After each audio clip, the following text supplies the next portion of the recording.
Opie is here, and his show starts now. Yeah, what, Rich Voss? You fuck? Like Happy Opie. Why don't you like Happy Opie? And that song stinks. Really? Whatever. Whatever. You don't like pussy, so who cares? Oh, really? Play fucking like Queen. Keep yourself exactly. alive. I told you didn't like pussy. Cat scratch fever. It's Ted Nugent's birthday. That's why we do that today. How old is Ted today? 67, Craig Gass. I was going to play Stranglehold. Thank you. Good Morning America. Another 10-minute song? You were going to do Stranglehold? I was going to try Stranglehold, Thank but you, Al Roker. we barely survived the Who's Won't Get Fooled Again yesterday to start the show. So a little cat scratch fever. And why don't you like Ted Nugent? It just said it wasn't my rock and roll. I mean, I actually, you know what? Rich is a big classic rock guy, though. He's fucking Allman Brothers, right? No, I love the Allman Brothers. Allman Brothers, that's right. Fucking yes. I still owe Rich. Fucking yes. I've never heard anyone describe Yes as fucking yes. No, they were a good band. I'm not saying they were. Rich helped me out at the roast of Richard Belzer in like 2001. He really did me a solid. I didn't know Rich that well, and I said, Rich, any concert you want to go to, I'm going to get you in. I'm going to get you backstage. And he goes, all right, how about the Allman Brothers? And I go, what else you got? What else? Just give me something else. And he goes, how about Yes? And I'm like, who else you got? And I didn't know anybody with any of the bands, and I still owe him. I said, I'm going to hook you up for a show, but he's into bands, and I don't know anybody who works for those bands. So just get me booked in like South by Southwest, all right, or Moon Tower. I love the Allman Brothers. We could do a little like whipping post tomorrow, live version. That'll kill 14, 15 minutes. I want to do long songs, man. Try to narrow your show down to like a 1 hour in and out. Yes, I like that. I like that a lot. Fuck this company! Oh! Well, I don't know. They told me to tone that down a little bit. I will for the holidays. Couple meetings. I will for Hanukkah. Yeah. I'll keep things calm for Hanukkah, and then I'll start blowing shit up in the new year. Yeah. Hey, Ted, I want to go back to your point. I never liked Ted Nugent. Yeah, how many songs did he have? I like 2 or 3 songs by him. Stranglehold, Cat Scratch Fever, and then maybe some Wang Tang, Sweet Poon Tang, or whatever the fuck that one was. So many fucking great. Humble Pie. I love Humble Pie. Want to do 30 Days in the Hole? Yeah, I saw Humble 30 Pie. 30 Days in the Hole. I don't know if I saw him with fucking Frampton or Marriott. All right. Black Oak, Arkansas opened for him when I saw him one time. You know how I saw a great concert? And not rock and roll, but Bob Dylan and the band, but they played separate. Really? Yeah, I don't remember who headlined. I guess Dylan must have headlined that. What do you mean you don't remember who headlined It was in the That's 70s. so stupid to say. Drugs? Why? Were you fucked up In at the show? 70s, it was definitely Bob Dylan. Oh, it was? Okay. Although the band was pretty hot in the 70s. I would bet a lot of money. Dylan's not going to open up for anybody. Yeah. Would you get pretty fucked up and go to concerts? Where you, Yeah. When I saw the New York Dolls, I was doing a lot of acid. So we went to this is it was so wild. The concert was on Halloween. It's weird that you were into acid. Coke guys are usually not into acid. But this was early in the 70s. But he's into Yes. Yeah. I had a fraternity brother. I had a fraternity brother. Loved Yes and loved taking acid and loved burning the Bible in the middle of the street. Really? Yeah. After concerts or just randomly? Just randomly. We would be walking up to the fraternity house, I'll just say that much, and then this guy, and I would love to say his name so my brothers could be really happy today, my ex-brothers, and he would just be in the middle of the street burning the Bible. You can give his initials. All fucked up on acid. Wow. Well, what a weird acid trip. I didn't like acid because you couldn't control it. Yeah. I didn't. But I was always a Coke guy. I hated acid. Yeah, we went to see the Dolls on Halloween night. So the Dolls fans were mostly gay, back then. So you fit in perfectly. So I felt at home. Just setting up Opie like a champ. So these costumes on Halloween were insane. And we saw them at the Waldorf Astoria. It was in the ballroom at the Waldorf. Yeah. So we're standing on a concerts table. at the Waldorf Astoria. Just the Dolls. But they stopped letting people in, even though they had tickets, and they smashed the windows. Just smashed the Wow. So we're standing on the fucking table in the front row on the ballroom, on it, and the lead singer had a machine gun that shot light with every hit of the snare drum. It shot light. Really? And now we're tripping our brains out, and they're fucking shooting us. I'm going, we're done. So we leave the concert. I told her, we leave the concert, and we couldn't find my friend's mom's car. Mm-hmm. So we go to a cop. Because you're on acid. We have go no to idea a where cop. you're going. Where's the car? I was here. And he said it was probably compounded. And we thought he meant impound. He Like said it's probably impounded. Right. And we thought he meant compounded, like, and we're sitting on a curb while going, your mother's car is fucking It's tiny. Compounded. It's tiny. It's been shrunken up. And then we're walking around all depressed, and we saw it, and it was like fireworks and angels and shit. Jesus. It was wild. The It's fucking just a disoriented fucking acid freak. I hated that drug. I never did acid. I did some shrooms though, which is Well, close. same thing, isn't it? I guess it's close enough. Isn't peyote the same thing too? I don't fucking know. Did you ever have a good buzz, though, enough to enhance the concert? Didn't acid and shrooms fuck shit up for you? It enhanced the rain shower at a jazz festival once there, Craig Gass. Really? Yes. Shrooms at a jazz festival or acid? Shrooms. Me and Buzzy on the lawn with a couple other pals, and the lawn was very sparse. Not a lot of people going to the jazz festival in the rain. And man, I remember hearing the raindrops. So yeah. Really? And then I remember people talking, and I told Buzzy, these fucking people right behind us got to shut the fuck up. And I turn around, and the people are way on the top of the hill, and that's when I got freaked out and scared. I was like, felt like you had what the fuck? hypersensitive hearing. I was like, I thought those people were right behind us. Wow. I went to the Pocono. It was like, you know how at Woodstock they had one at Pocono Raceway. You know, there was like 10 bands, Emerson, Lake and Palmer. I don't remember. Badfinger, maybe the only. And guessing. I'm You're so, just I was guessing these bands. we just ran away from Beatles. home and Guess hitchhiked who? there. I think we're We there. hitchhiked there. And I did One like Direction. Quaaludes. Someone One gave us Direction. Quaaludes. And I did a whole Quaalude. Next thing you know, it's pouring rain, and I'm under the tarp with all these fucking bikers. They just took me in. Yeah. And I was so fucked up. And it was just, I don't remember the concert. Was this acid again? No, this was Quaaludes. You don't remember Quaaludes. the concert? No. Do you at I least just remember the blowing name. the guys? Oh, whoa. Bikers? Really? I'm going to blow dirty bikers. What kind of patch do you get for blowing bikers? Huh? What kind of patch do you get for blowing bikers? He just goes, huh? I don't think it was 73 we saw them at the Waldorf. They might have. 1973 at the Waldorf Astoria. Man, you're old. When you were talking about You are fucking old. When you're talking about burning Bibles, I thought you meant at concerts, because there would always be religious people after shows, especially after metal concerts. And then there would always be like a rude reaction from drunk concert goers wanting to burn Bibles and shit. And I remember a friend of mine who was really hammered after a ZZ Top show. I don't know why. It was a ZZ Top show. Yeah. And there's a bunch of religious people out there, saying you got to repent, give your life to Jesus. And a friend of mine who thought he was religious because he had a Jesus air freshener in his car, jumps on top of the hood of a car and goes, "Fuck Jesus! Fuck Jesus!" And then some other guy went, "Don't you say fuck you to Jesus, man!" And then like ran up and assaulted him. But did he mean it when he said "fuck Jesus"? He was just he was like, out of his mind. He was out of his mind. My buddy, he wasn't that passionate about religion. I think he was also a Black Sabbath fan. So I think it was just a thing to do for this guy. But it was to burn Bibles. Where do you get Bibles? I said Bibles, but in all fairness, I only saw him do it once, so maybe I should, downplay my story a little bit. But once, I have a feeling if you've done it once, though, I think you've done it before. Burning a Bible, period, is just a weird thing to do. Yeah, I don't really believe in organized religion in general, but I definitely wouldn't take that chance. I wouldn't be taking that chance of burning the Bible. No, not at all. Don't burn the Quran either. Oh, you kidding me?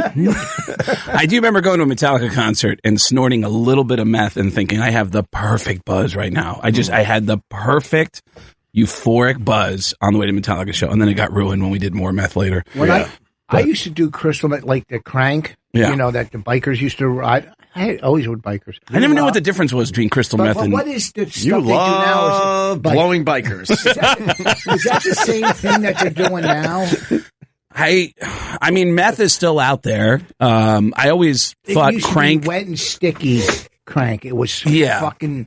It was a cheap man's coke high. Yeah, well, I mean, if it was... I would only do it if there was no coke around. I loved doing coke. And if there's no coke around, then I would do meth. But I would snort meth like I snorted coke, but it burnt which was a bad idea.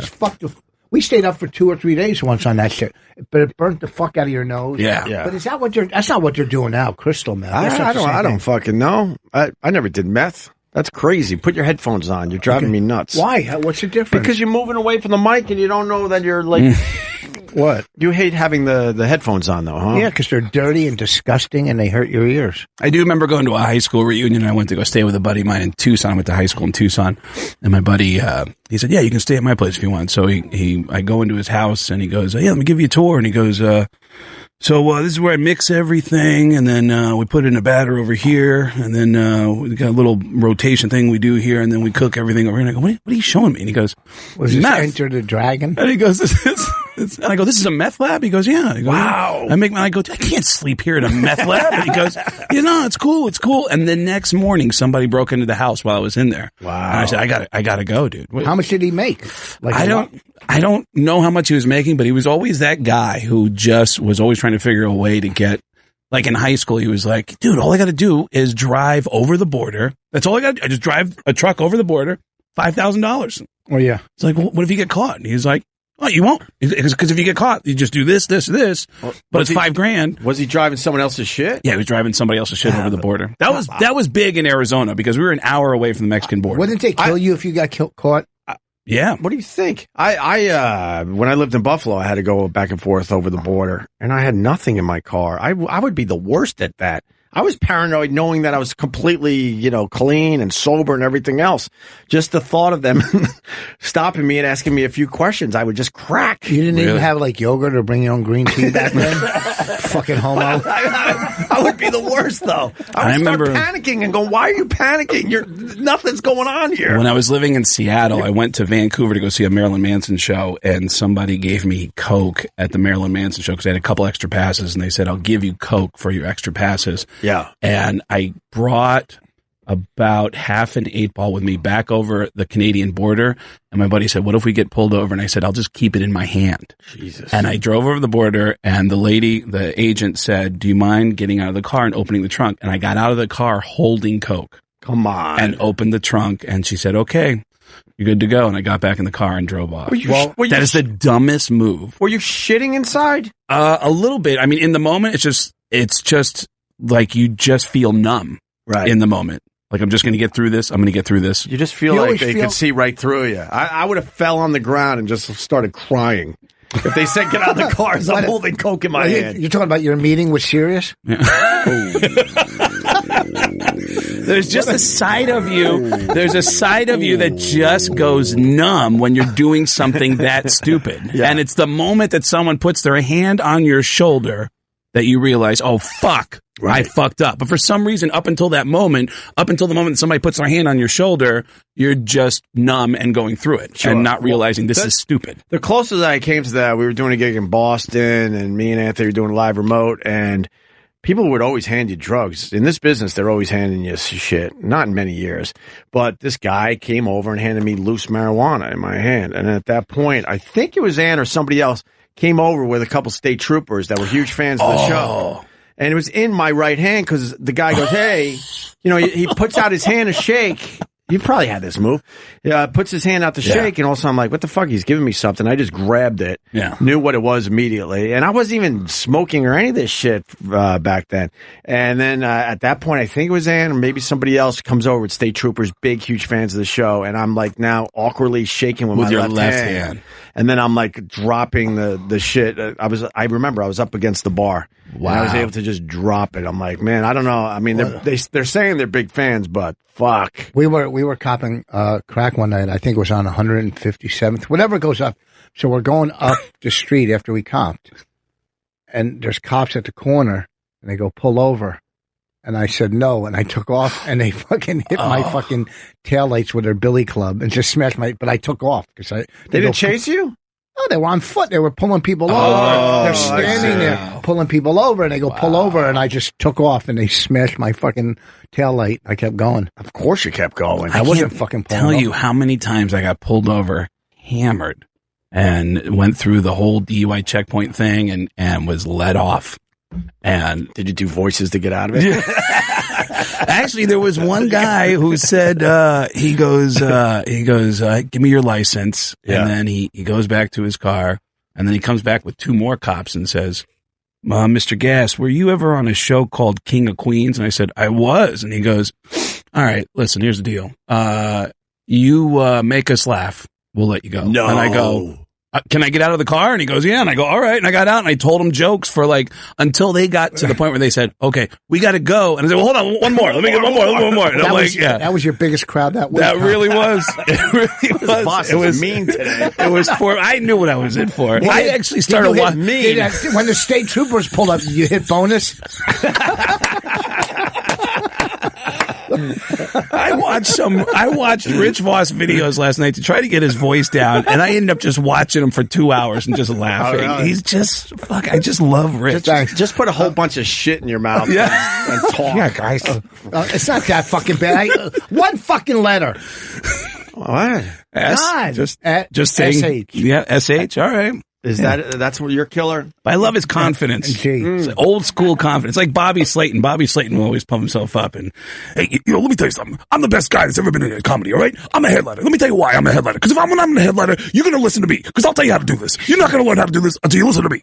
And that's the way Rich is. Rich is like a guy who will always tell you, like, listen, I'm the headliner. I'll tell you what's up. Wow. That's like a Bobby Slayton. The first time that's a buried impression. I like Bobby Slayton. Yeah. He fucking called me out of the blue last year and said, hey, I have 2 tickets to Book of Mormon. Do you and your wife want them? I go, fuck yeah. I go, why aren't you going? He goes, oh, I'm having dinner with Woody Allen. You probably take this because you're not as big as me. All right, let me tell you something. Yeah. Wow. Did you go? Yeah, we went to Book of Mormon. I love Book of Mormon. Yeah, we went. It was great. I saw it with Josh Gad when he was the star of that damn thing. I never saw people walking out, but that was the most blasphemous show Wait, you saw people walking out? No, I'm saying I never saw people walking out. I don't know, because people clearly went thinking it was a different kind of show. I think people can handle stuff if you're clever. Yeah. That's a great show. Yeah, that is a blasphemous show. I love that show. The gay guy stole every scene he was in. The guy that played the gay character. Oh, yeah. That's right. Me and a couple of bikers were talking about it.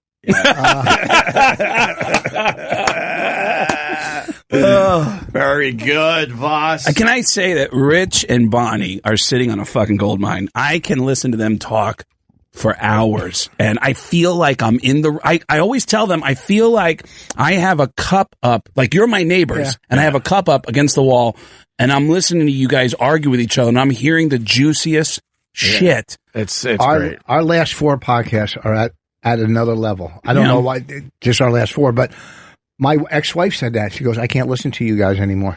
Why? It's uncomfortable. I feel like I'm eavesdropping. Well, how about why have a relationship with your ex-wife? Because I have 2 daughters with her.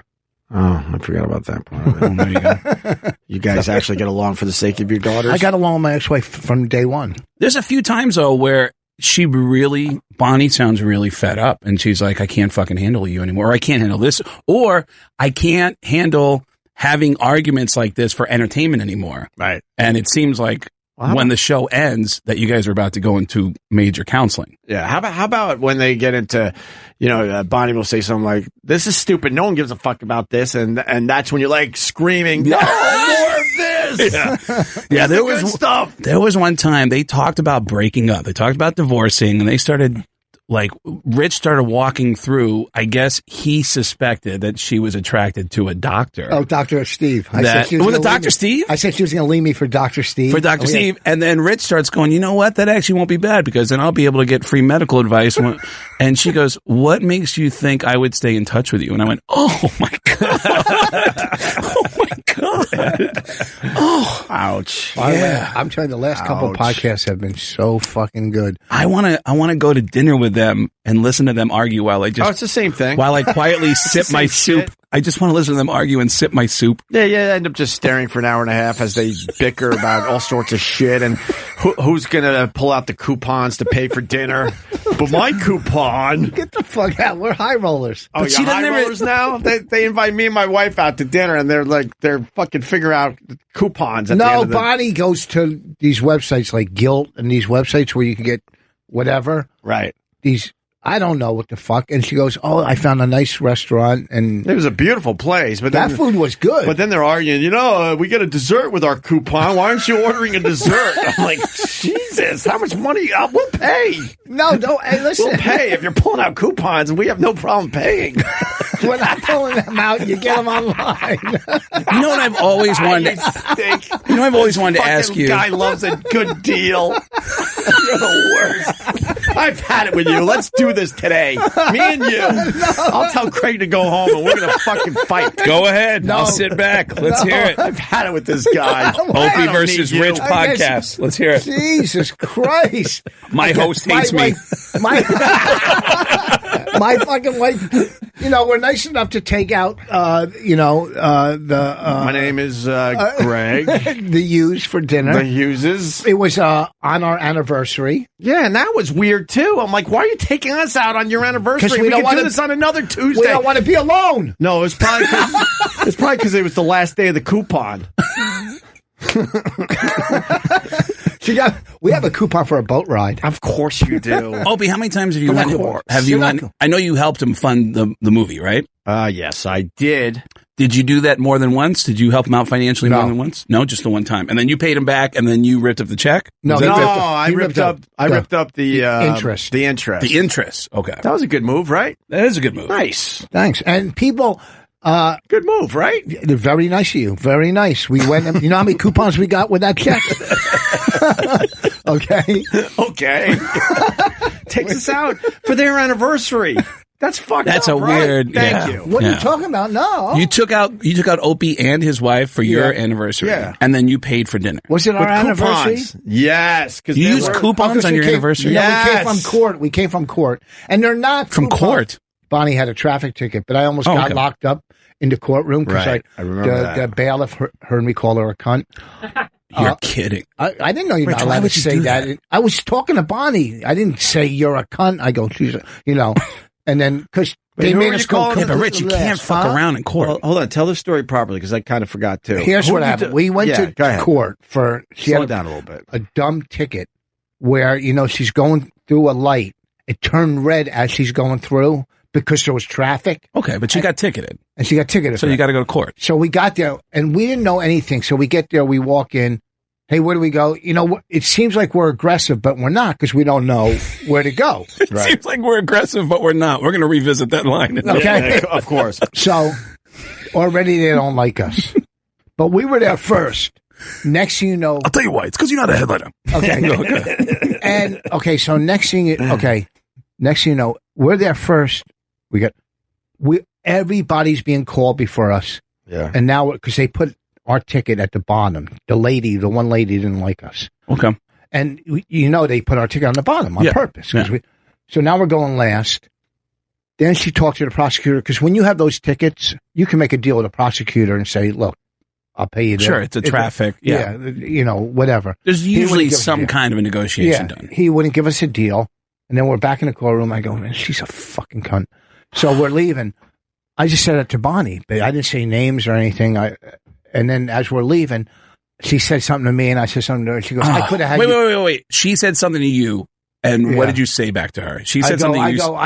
What did she say to you? Do you remember? Like, have a good day or something, like, being sarcastic, whatever. And then said, I said, you know what? I know you put our ticket at the bottom. Oh, because we were there first. No, I know, but we're out of the courtroom. I know, but we're out of the courtroom. It's already settled. They have power. They have power. Well, I didn't know that. So we're out of the courtroom. I didn't know that. We're out of the courtroom. I go, I know you put our thing on there. She goes, well, you came in here with that. I go, I didn't have an attitude. We just didn't know what we were doing. Sorry that we don't go to court every fucking day like these fucking people here.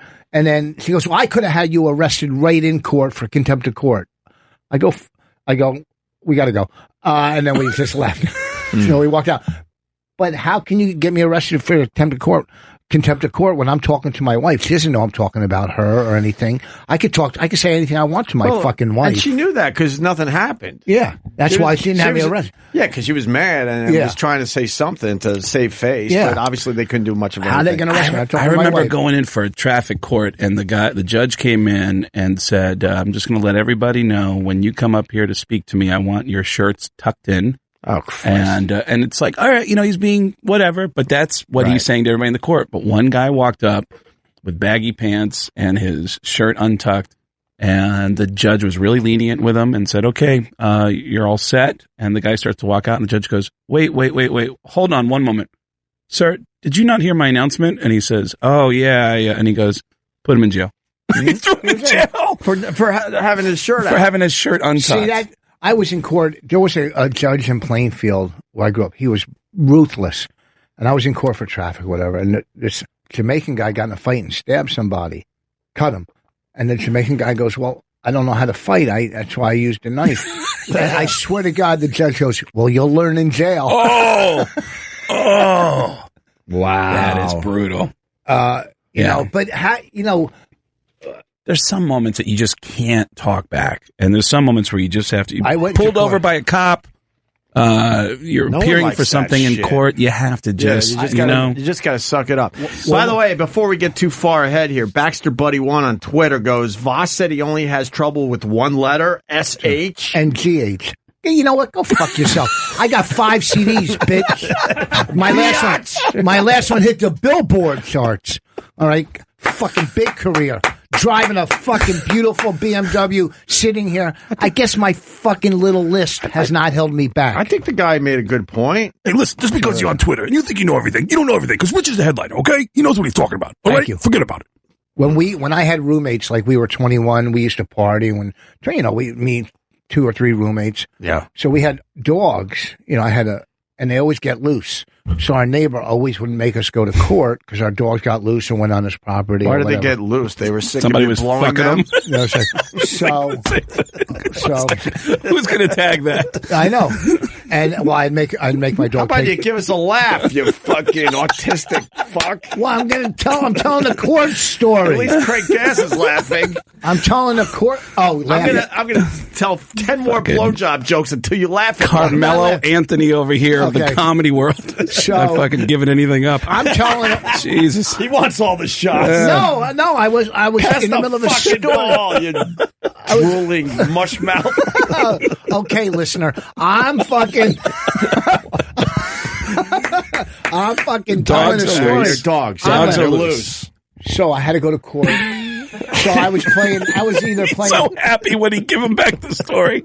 He goes, okay. I'm telling good stories. Oh, yay, they gave the ball back. Watch me just dribble for 20, 30, Not gonna 23 take a seconds shot. and take a shot. Yeah, that's all right. Watch my ball handling. Fucking shot from the fucking corner. Why? I'm just trying to fucking kill the clock. So, okay, I got a 3-hour clock here. So anyhow, I was either playing ball or whatever, and I came to court in my shorts, the ones I used to wear to drug dealers, with a skateboard in my hand, and the judge, who was a cousin to my cousin, but he wasn't really to me. He goes, all right, 4 weekends in fucking jail, right? And I'm like, because I came to court, and I didn't know there was a dress code in court. Yeah, I was young, long hair. But then he goes, at the end, when they're ready to take me away, he suspended it. Yeah. I was fucking terrified. He said 4 weekends, so I could still work. Wow. Not that I had a job, but. Suspended court for the weekend? No, he suspended the sentence. The sentence. Oh, wow. For dogs being loose, you're going to send me a fucking tape. You can't argue that, though. You can't argue like, suck it up. Listen, man, who really cares? Like, you're there. You gotta answer the charges, and you gotta suck it up and just play ball. Did you see the girl online that she said something under her breath, and the judge gave her like 2 months? Oh, she was walking, huh? It's a great video. It is a great video. 7 years old. Yeah, That's a great video. What did she say? I don't know. I don't time code my fucking Facebook videos. Yeah, she makes some shitty. She makes some shitty comment to the judge, right? Yeah, she said that, like the judge didn't know that she's a creator of Funny Mofos, and he gave her fucking 2 months in jail. 2 months in jail. I think something like that. Was it 2 months? Or next, let's go to the video. I thought it was for some reason from our old MySpace page. For some reason, I thought it was a guy. I thought it was. What do you mean? And then after this, we'll talk about Charlie Bit My Finger if you like. What's that one? I didn't see it. One of the most viral videos ever. You Oh, sorry. Let's Craig play got that it. one, Yeah. too. Once again, Craig got it. Oh, there it is. Yeah, I know. This is really old. It's the hottest new video taking over the internet. It Charlie actually- bit my finger. Actually, we could play this again. This is amazing. She's just giggling and laughing and having a good old time about her sentences. Oh, and she's a cute girl, too. Yeah, go back to Cute the beginning girl. of this. We'll play it again. Life is good for her. Yeah, she's like, whatever. This is whatever. This is our Mediaite. Morning, Minnesota. You're being charged with possession of Xanax. BARS. I don't know what that is. What is that? Xanax bars. That's how they're referred to. Xanax bars. All right. I understand you're eligible for pretrial service. Yes. You're Any the only. objection? No objection. She has no priors. She's being charged per pill, which is improper. It should just be 1 count. Soto, are you working? Yes, How much money are you making a week, approximately? approximately about $200 a week. Okay, and do you own any property of value? A house, a car, a bank account, significant amounts of jewelry? Yes, What do you own? I own a lot of jewelry, all right, as well as boy. Go a ahead. car. Well, how much would you say your jewelry is worth? Well, it's not a joke, you know. We are not in a club now. Okay, but it's Well, kind you of, see, we are not in a club. Be serious about it. It's a I'm porn serious about store. it. You just made me I can see laugh. you're serious, all right. You just made me laugh. I apologize. It's all right. How much is your jewelry worth? It's worth a lot of money. Like what? Like Rick Ross. Huh? Oh, God. It's worth Ma'am, money. have you had any kind of drugs in the last 24 hours? Actually, no. Actually, no. Judge, I'll make it easy for the court, respectfully. I'll accept appointment at this time. No, I'm going to appoint you because you own a lot of substantial amounts of jewelry. You can go and sell your jewelry. Lawyer's trying to help her. Jewelry for a private attorney. What is the standard bond? It should be Ain't going to be no PTS. okay. your mouth 5,000 shut, on count idiot. 1, and then the rest should be ROR. Bye-bye. Adios. Come back, ma'am. Here it is. Come back. Here it is. So it's done. All she has to do is walk away. She goes, adios, giggles, and then Yep. and turns. Playful, cute girl. Yeah. And Okay, then, adios. and then the judge is like, okay, come Wait a back. minute, And get back here we here, go. dipshit. We could have played it from here, by the way, but Please that's okay. paper again. Oh, look at she Give thinks me the it's a paper game. again, he says. Count one will be 10,000. The look on her I am serious. Adios.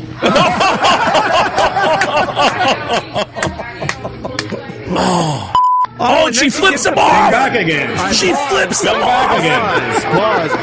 Oh, my God. What So- a fucking idiot. So he gives her the adios, $10,000. Then she walks away and gives him the finger. So he's Yep. like, all right, come back again. Yep. Oh, what I forgot about all the fucking details idiot. of this very old viral video. Let's push play again.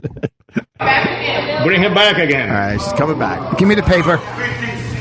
What's up? I believe I heard you saying to... Yes, I did. I'm not going to the... I believe you... Did you say Yes, me? actually, I Did you say that? Yes, sir, I did. Oh, you did say that? I'm not I gonna find you in lie. direct criminal contempt. 30 days in the county jail. Okay, that's fine. That's fine. 30 days in the county jail. Right, I believe that she is represented by the public defender. I don't know if there needs to be It's not being represented by the public defender. Okay. Is Your Honor appointed Your from Honor, the is that contempt with matter? or without credit time served? Mr. Kinder, when you tell the court in open court, you, I mean, that's criminal contempt. Judge, I'm just asking if Your Honor would consider. Oh, and her lawyer's just shaking his head. I'm sorry. To a punch. Still got the same bond. Is that it? I think it's about it, Your right? Honor, and I heard exactly what Your Honor heard, and I don't think Your Honor is deserving of any comments, any negative comments, and Your Honor. Oh, and the judge is agreeing. I mean, the lawyers agree with the judge. There's some issues here that are going on. All right, now he's like saying, look, she's got She's doing the Judd Nelson in Breakfast Club. You're getting detention like, so go ahead, Yeah. give me more. Right. 2 weeks of detention. Yeah. How about 3? Yeah. Like she's, what a fucking What idiot. an idiot. So- Went from nothing to, what was it, $10,000 and then 30 days in Well, jail it's on top of it. $5,000 bail, right? I mean, her bail. She had it. If you're just now joining the broadcast, we're trying to teach Rich a lesson about how to behave in court. No, exactly. I haven't gone to court in 30. I wasn't going to court, and that was my wife. I was just there sticking up for her. I saw something about you. Hold on, Dr. Opie's ready. It was a little documentary for PBS on comedians or something. Yeah. Do you remember this? A couple of years back? I was on it. Yeah, Paul turned me on to this. Get the fuck out of here! A modern comedian. A modern comedian. Oh. It was a series that was it on PBS? Paul, do you remember? I don't know if I think it was just a PBS digital. All right, but you can find them on YouTube. Yeah, And it was good. They did a lot of the guys we know and love here, certainly. And one of them was Rich Voss. And they talked to you about how you love a good deal and love collecting coupons and free shit, even though you're never going to use it. Yeah, you at least admitted it. You said you were playing around at golf somewhere, and they gave you 4 free passes for whatever reason, and you knew you were never going to be back in this area of the country, but you still had to take the free passes. But I gave them to somebody at the end of the day. No, I gave them but away. then they're in your house, and you were basically admitting you got so much stuff. But you can't help yourself because you got some weird OCD and you can't throw this shit away, even though you know you'll never go back to that area and play that round of golf. Yeah, I know. I wonder where that was. You remember that? And I can't find the passes. Is it a real thing? Yeah, but I did give the passes away at the end of the day. But it sounds like, according to this documentary, you got a lot of this stuff, not just these. I just moved all the stuff to our storage unit downstairs. I got tons, coffee makers. Like 2 beautiful ones still in. I got stuff in boxes I don't even open. That somebody gave you? Well, you get them in gift bags, or you get them. Like I was at a golf tournament, and if you just signed a thing, they sent you a brand new Keurig or something. Right. Just and they get to test their coffee. Yeah. And this has got to be a couple $100 thing. I got boxes. I got 40 pairs of sneakers. So what's your intention? You think you're going to sell them someday on eBay? Is No, that why I would never do that. He's a hoarder. You just can't let it go. So, what do you think in your mind that someday I'm going to use this someday? Well, I'm starting to wear my sneakers. Yeah. But with the coffee maker, you think someday I'm gonna use it, or give it to somebody as a gift? You just never do anything with it. But you think that someday you're gonna. Someday, if like say my wife leaves me, now I have a coffee maker. If my wife leaves me, what are the odds of that happening? Well, I tell you, I mean, why don't we have a garage sale? I would love to, but see, I can't. You make some good money off that. No, I got a $200 coffee maker. All right. What are you going to sell at the garage sale? $10? Right, so put it on eBay. It'll start adding up. No, I can't. You're a mini hoarder. I just sold 2 sets of golf clubs for like nothing just to get rid of them, and they were pings. They were nice. See, I'm the complete opposite. Minimalist. I have to get rid of everything, including friendships. Yeah. Jesus. Wow. I never liked you anyway, so go fuck yourself. I guess you started with your hair. Holy shit. Holy shit. Jesus, what a mean person. See, all this stuff here. I have to get rid of. I have to get rid of stuff, and I think it goes back to when I was doing radio. Everything had to fit in the back of a car. I moved a lot, so I never had a chance to accumulate things. Are you getting rid of anything now? We're pretty good lately. Oh, okay, let me know. Yeah, there is something about doing an event where they give you a gift bag, and it's like, oh, even if you don't necessarily need anything in the gift bag, it's like, oh, that's cool. I've done a couple of roasts where they, hey, by the way, everybody who was on the dais gets to take a gift bag. It's like, oh, that's cool. And I don't know why, but I'll hang on to that for a while before I realize I don't need any of this shit. Well, I keep all the VIP passes or all my TV show stuff, I do that too. I got stuff like that. I get that. Yeah. I got tons in the basement of shit, I got 2 gigantic posters from both Oscars that I worked on, and those I had framed, but that kind of stuff is cool. Yeah, of course. But a coffee maker, get rid of that. Well, I don't know who to give it to because everybody has one. Let me go to your house for 2 hours. Let's do a giveaway. Oof. No. For 2 hours, and I'll only throw the stuff away that I know you'll never use. I have clothes. I have. Let me go through all shirts of it. That I haven't even worn. So you feel like you have to give it to somebody, right? Well, I put a lot of stuff in those fucking Goodwills. Oh, yeah. But I'm putting in fucking, True Religion and fucking Hugo Boss in Goodwill thing. Like fucking polo shirts. Because I buy only stuff. headliners will wear True Religion shirts. Well, but I did. What do you call it? I had 2 Rolexes and I traded them in for one, so I could only have one now. For a better one, and an extra money. Good. That way, because I never wore one of them, so I said, you know what, I'll trade them in. All right, and we get how that works. Does it bother Bonnie? Does it bother Bonnie that you keep shit? Does it bother her? She's one of the possessions. I'm trying. She's a hostage, though. But let's get rid of the coffee maker and things like that. I got 2 of them. You know where we got one from? Me? Your wife. And you, yeah. Are you using that one? Nope. Yeah. No. Nope. I personally That's a long pause. You know what? Are you talking about the espresso maker? Yeah. That shit is dope. Yo. But the only problem we don't, because we don't have room to put all that stuff in our, but I just made a lot of room. And so now we're going to set one of them up. Do you like coffee? I love it. You'll love that machine for real. Yeah. Yes. Do you have one? Yes. I want an espresso maker. That's pretty awesome. But I'm assuming you have one in the house. That's why you're not opening the other one. Actually, we have a shitty coffee pot. Nespresso, actually. Nespresso? Nespresso used to only make espresso, and then they finally said, oh, okay, we would do much better if we do individual cups of coffee. And that's when their business, I think, exploded. See, my problem is I like spending, like I just bought, and there was no reason, a French roast where you make coffee. You know what I mean? You pour the coffee in the bottom. I know those how that things works. make good coffee. Yes. And like my problem is spending. Like I was in the fucking at a club a couple weeks ago in the dressing room. I got bored, so I just went online and bought a bunch of T-shirts. But I got cool ones. I got a New York Doll. I got fucking Tom Waits, and I got Reservoir Dogs.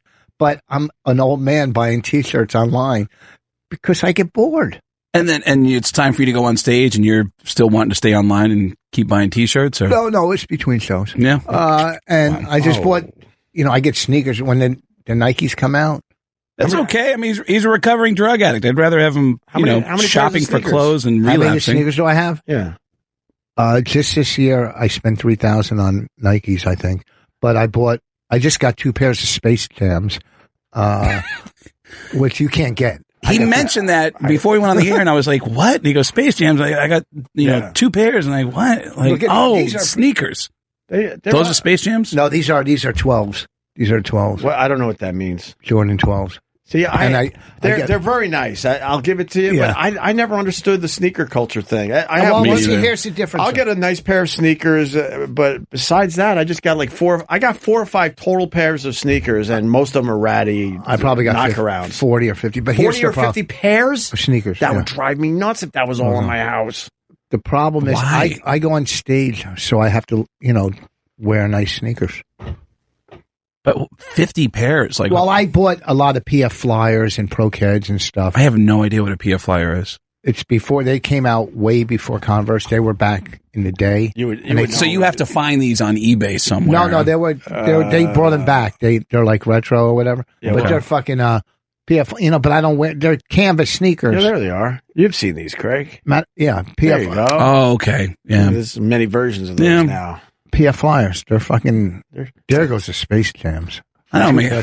When my sneakers get ratty, I go get a new pair of Vans, and I'm good. Yeah. See, but what's your most expensive pair of sneakers? How much? Those ones right there, $220 for a retro pair of Converse. No, for the $220. Yeah. Oh, that's not bad. Fuck, man. But I got 2 pairs. People was walking around with some Yeezys from Kanye. And those Yeezys are really hard to get a hold of. They're like $1,000 or something like that. I can make a call and get them.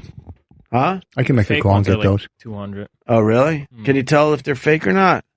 I wanted to make fun of Kanye West's sneakers, but they're kind of cool. What are the ones that are so expensive? Let me see what they look like. They're kind of cool. I wouldn't wear the black one. I would wear the color that DJ it. They're not even high top. They're cool though. I don't mind them. They look comfortable. Yeah, they look very comfortable. Yeah. Did you see Kanye met with Trump today? Yeah, that was hilarious. What is going on at Trump Tower? People are just marching through there and kissing the ring. Is that what's going on? Trump cleared his schedule for 15 minutes to hang out with Kanye. We have a theory. Actually, Paul and Lewis behind the scenes said Kanye will be performing at the inauguration. I thought about that afterwards because I know that's been a story that he's struggling to get people to perform at his inaugural. But could you really see Kanye and anybody showing up for that? Yeah. Where do they perform? I forget. On the steps, like Aretha Franklin. There's isn't there usually different parties around DC? Right, and then there's all right. So that's a possibility. But when he's being sworn in, remember when Obama got sworn in? I think it was Aretha Franklin up there singing her ass off. Yeah, and So it's not that spot. No. You're not going to have Kanye up there. Okay. it's my memory is that there's several shows that go on around DC, and everybody in entertainment comes out to perform. So, but Trump's been struggling to get somebody to. Well, he's going to lose so many fans. Who's the rapper that just said, "I don't believe in Black Lives Matter" or something or whatever? Lil Wayne. Oh, okay. Lil Wayne said that. Well, he said he wasn't for it and he's not against it. He just doesn't believe in that. He said he got he Right. Well, whatever. This Kanye meeting Trump. It's hilarious. But keeps reason a mystery. Everything's a mystery with this guy. And Donald just got another blast of. Looks like he just came out of the tanning booth. His teeth look really white, and he looks like he just got. No, they just pelt him with orange. Yeah, yeah, that's a spray tan. I roasted him. Remember you were there? I could say I roasted the president. That's kind of fucking. And I could say he's been on the radio show. Yeah. He was on here. Not in studio, but a bunch on the phone. And I blew him. Fucked up, and Craig Gass blew him. I blew him, and I can't find the fucking picture. I was on my knees. Oh, wait, that's right. Simulating like I was blowing him at the Trump Taj Mahal. It was me and Artie, and we did a show that turned into a benefit for the first responders on the weekend after September 11th. To do that with you guys. Yeah, and Trump showed up, walked in, and there's a bunch of press there, and I said, "You want a funny picture? How about a shot of me blowing Don?" I got on my knees, and I started like I was blowing him, and there were dozens of copies that you could find on the internet if you just search my name and Donald Trump, and now you can't find a single one. Why? That's weird. It's gone, and I've actually been trying to track it down. Anyone who can help me find any of those photos, I'll give you $100 if you can get it back to me. I'll give you $100 if you can find the photos, and I'll give you $125 if you can find me at the Pocono concert with the bikers. Blowing them. Wait, I can't believe he let you do that picture. Well, the reason why is because we had raised money in these giant water jugs. And it's right after September 11th. It's 3-4 days after September 11th. And people fill these giant water jugs with 20s and 100s for the first responders. So when Donald showed up, they said, Donald, you want to get some pictures with the comedians over here? And then someone had the idea of, hey, let's have Donald hold the money that we raised. And he's got these 2 giant water jugs. And he looked really awkward holding these 2 giant water jugs. And that's when I was hammered at the time. And I said, I got a great picture for you. How about a shot of me blowing Don? And he couldn't stop me. Wow. And his security was looking at me. They wanted to destroy me. His security was furious with me. But it was a funny moment. Well, that sounds like a funny moment. Yeah, it was a funny moment. And you know, Donald wasn't happy with it. But I got to see that picture. But I used to be able to Google my name and Donald Trump, and I could find dozens of copies of from different angles. There was like 10, 12 photographers there taking pictures of it, and you can't find it. Yeah, we tried the last time. And you cannot find it. It's off the internet. Well, But I'm tracking down the photographers who were there that night, so I've been backtracking and finding him. They used to have a comedy club at the Taj, and I was there with my ex-wife. I'm working the club. Was she a comedian too? No. No. So he's there, and he walks up. Yeah, I see him, and I think he was with Marla Maples. Then that's who. That's a long time ago. Yeah. Oh yeah, it was my ex. And I said to him, by the way, I went up to him. I go, "How you doing?" It's a pleasure. I'm working your comedy club here. And he looks at my wife and goes, "You have a very attractive wife." And all I'm thinking is, please, dear God, let my wife leave me for this man because it'll make me famous. Please, you'd be so rich. Fucking walk away with him. That's like, I know a guy. Were you nudging her? She was. In his my direction? wife was very good looking. My ex-wife was very good looking. Still is. But I know a guy who works in merchandising in the music business, and he's a big Kiss fan. He's got Kiss tattoos on his legs, and he saw Gene Simmons at a party. And his wife said, "Go talk to him. That's your hero." And so he finally gets the courage to go up and go, "Hey, Gene, my name's Sean. I work in merchandising, and you're the reason I'm in the business." Gene doesn't say anything. So he thinks, all right, well, I already started this. I might as well keep going. I dressed like you every year for Halloween. I bought all the toys. And Gene is listening to him going, right. Mm-hmm, had a delivery here from Mr. Horse. What? You got a boss? Why do you look like a fucking rat? I just went out to get your food. Thank you. Enjoy. He's in the middle of telling a story. I know. It's perfect. Your new bit stinks. I wanted to make sure. I went out to get the food, so I brought it back for him. Roland asked me to help him out and do him a favor. It was just something nice to do. Where's my diet soda? What are you drinking? Forget nothing. You really shouldn't drink the diet soda. There's too many cyclamates and chemicals in it. All right, thank you. Don't bite me. Get a seltzer. Thank you. Okay. Club soda. All right. It's from the Carnegie. Enjoy. Thank you. The bit's killing. Thank you, Dennis. Thank you. This is Dennis's Thank you. new bit. He's done it like 2 or 3 That's times. Dennis Falcone? Yeah, where he just... Oh, Dennis, how are you? His new bit is to just barge in. Good to see you. Ugh. No, Great job, you don't Dennis. have to sit down. He's in the middle of telling a good story. Pull up a seat. No, go. Jesus, A lot of tourists out there at the Carnegie Deli. Control. Holy fuck. It was just something nice to do for a friend during the holidays.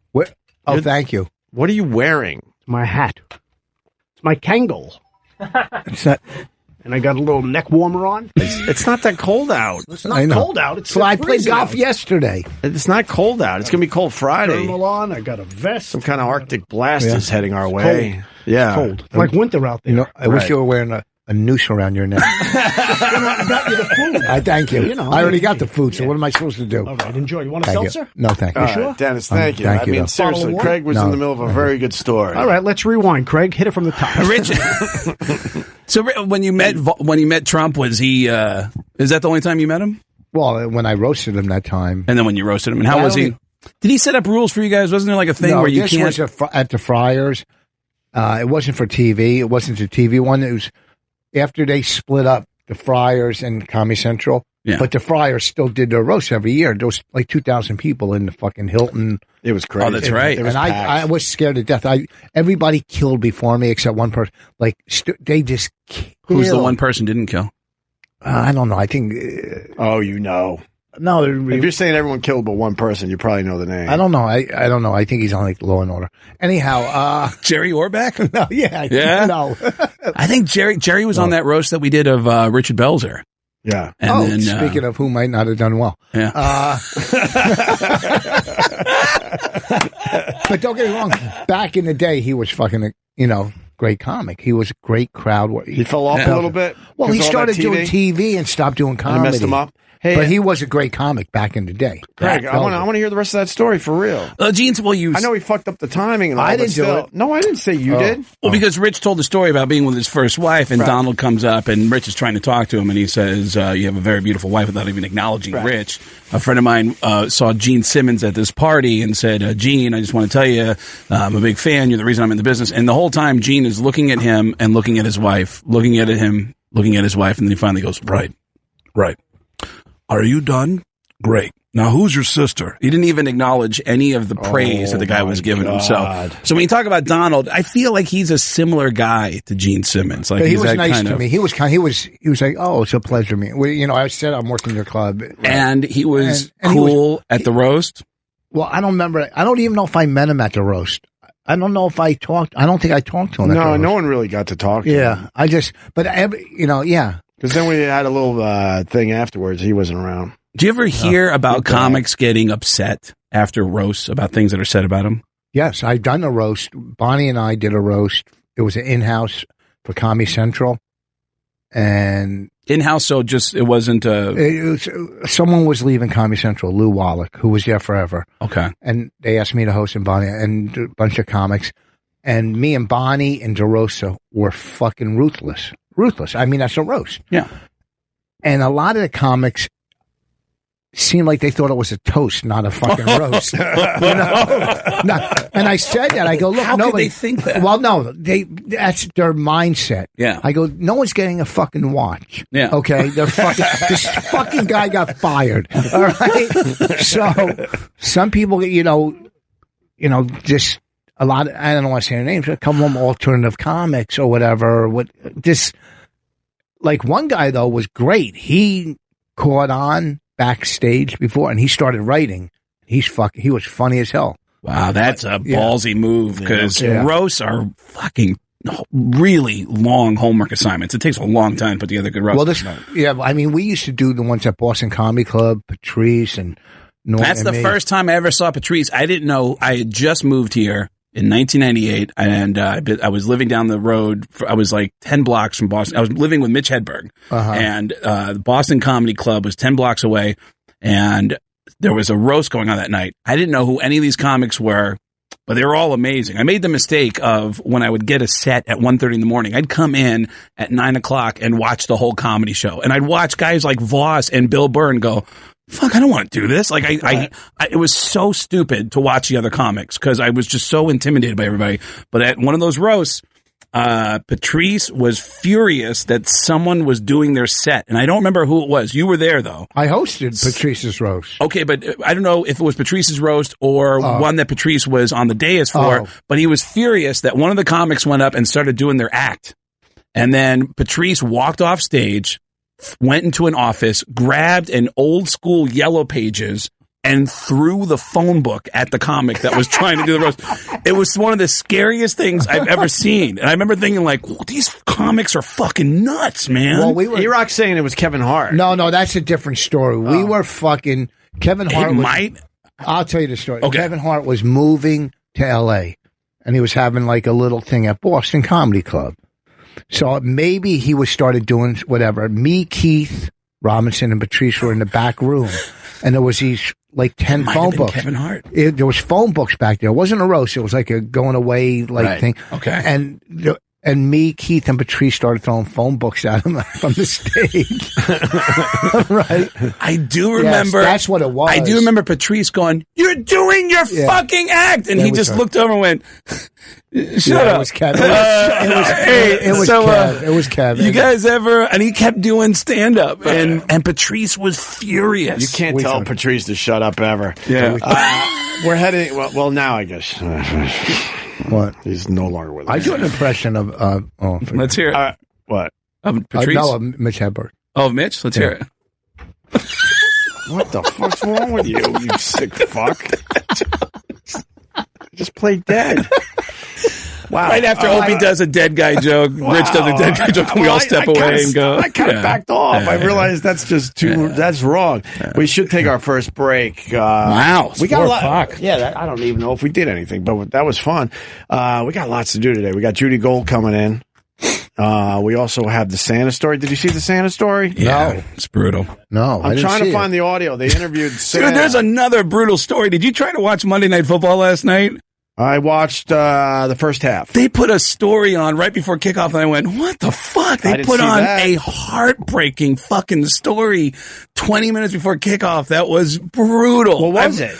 It was about this kid who lives up in New England who had the tumor. Yeah, I saw it on ESPN this morning. And they got a live shot of him. He's on the field. He had a tumor, and he got this tumor removed and had a lot of complications, but he survived it. And he asked the doctor who removed the tumor to put a number 12 on his skull. To stamp his skull with a number 12 because he's such a big Tom Brady fan, and the doctor does that for him, and he gets what kind of stamp? And he get to wait.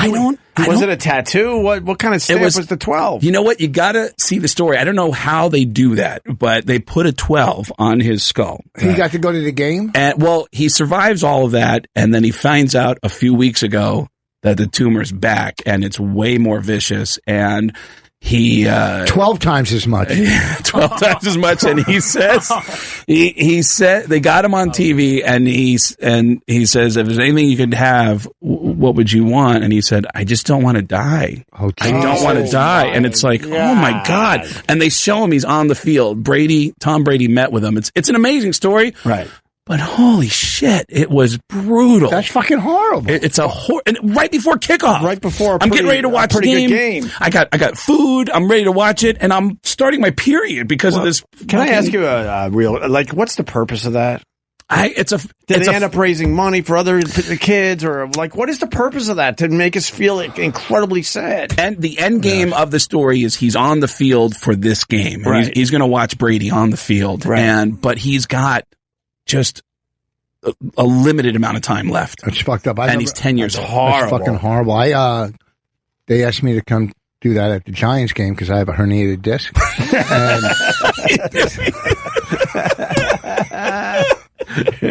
You're not right. When he said that was horrible, he didn't really mean that, by the way. This guy has no fucking I was going to say, as soon as he said that. Anytime I hear about kids, I get upset. Did you hear about the kid with Santa? No, I didn't hear I'm it. trying to find the interview just before. No. I hate, right there, bro. Let's wait till after we eat. This is no, that's right. No. I want to see you. I haven't seen this yet. Let's do it right now. After. Let's do this right the fuck now and get it over with. No. All right, wait. So we got a sick kid. He's 5 years old. Okay.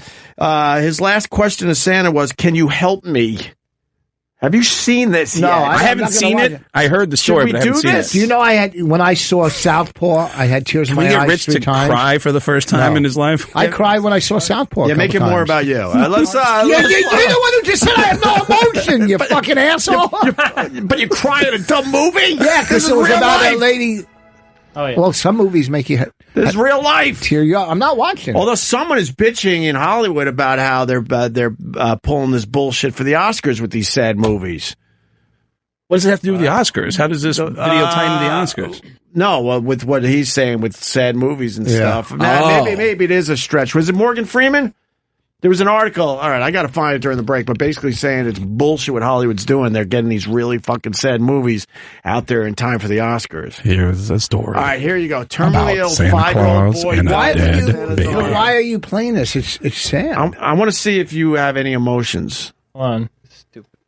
What do you mean stupid? No, this thing's just started playing, and I can't. This guy already has major tears in his eyes. Santa Claus. Santa Claus. This is a dead ringer for Santa Claus. Right. All right, go ahead. Yeah, he looks. You have to start up that jolly voice, that kind of stuff, Since, what's this I hear you're going to be missing Christmas this year? Oh, great question, Santa. Really? Way to read the You're room. not going to miss Christmas. Y'all's already had your present already made. We knew you wanted this for a long period, for a long time. And he's like, really? Sure. I got it right here for you. And brought it up to him, and he could barely unwrap it, So I helped him. And he saw the Paw Patrols, and that put a grin on his face, and he kind of laid back in the pillow. Can you pause for a second? Is Rich the most sensitive comedian? You weren't even doing that for the bit? You were actually just eating. Are you sure? Yeah. Okay. Are you sure? Yes, I'm not. I've known you a long time, and I'm not sure. Yes, I'm not a prop actor. I mean, because we were laughing because it's hilarious, but then I'm thinking, I think he truly doesn't realize that he's eating on the mic while we're listening to this horrendous. Okay, all right, I'll give you that one. All right, back to the story. Looked at me and says, "No." He says, "They tell me I'm dying." I says, he just kind of looked like he had that look on his face, like he wasn't really grasping it, And I'm like, "Can you do me a favor?" And he goes, "Sure." So you're just like that, "Sure," that kind of thing. He says, "You get those pearly gates. You just tell him you're Santa's #1 elf." You're like, "I am?"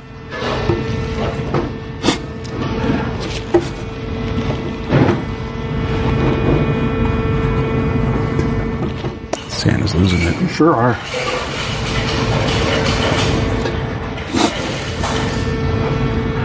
They'll let you in. I'm sure they'll let you right in. He goes, "They will?" I said, "I know it." So he just came up and gave me a big hug. I had hold of him, and he just kind of looked up at me and he says, "Santa, can you help me?"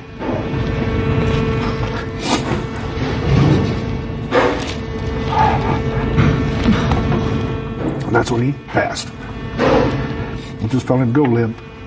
I didn't know he passed out of me. And I looked at him, and he was all sucked in. And I kind of looked back to the window, and that's when the mother started yelling and screaming, "No, not yet." So they came running in.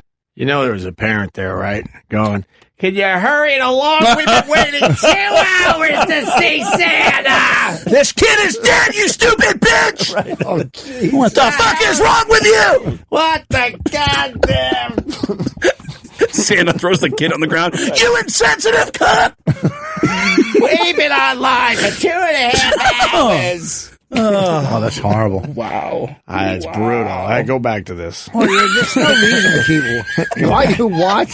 What? We get it. That's 20 seconds. I would have fired him. Santa, can you help me? I had What a brutal story.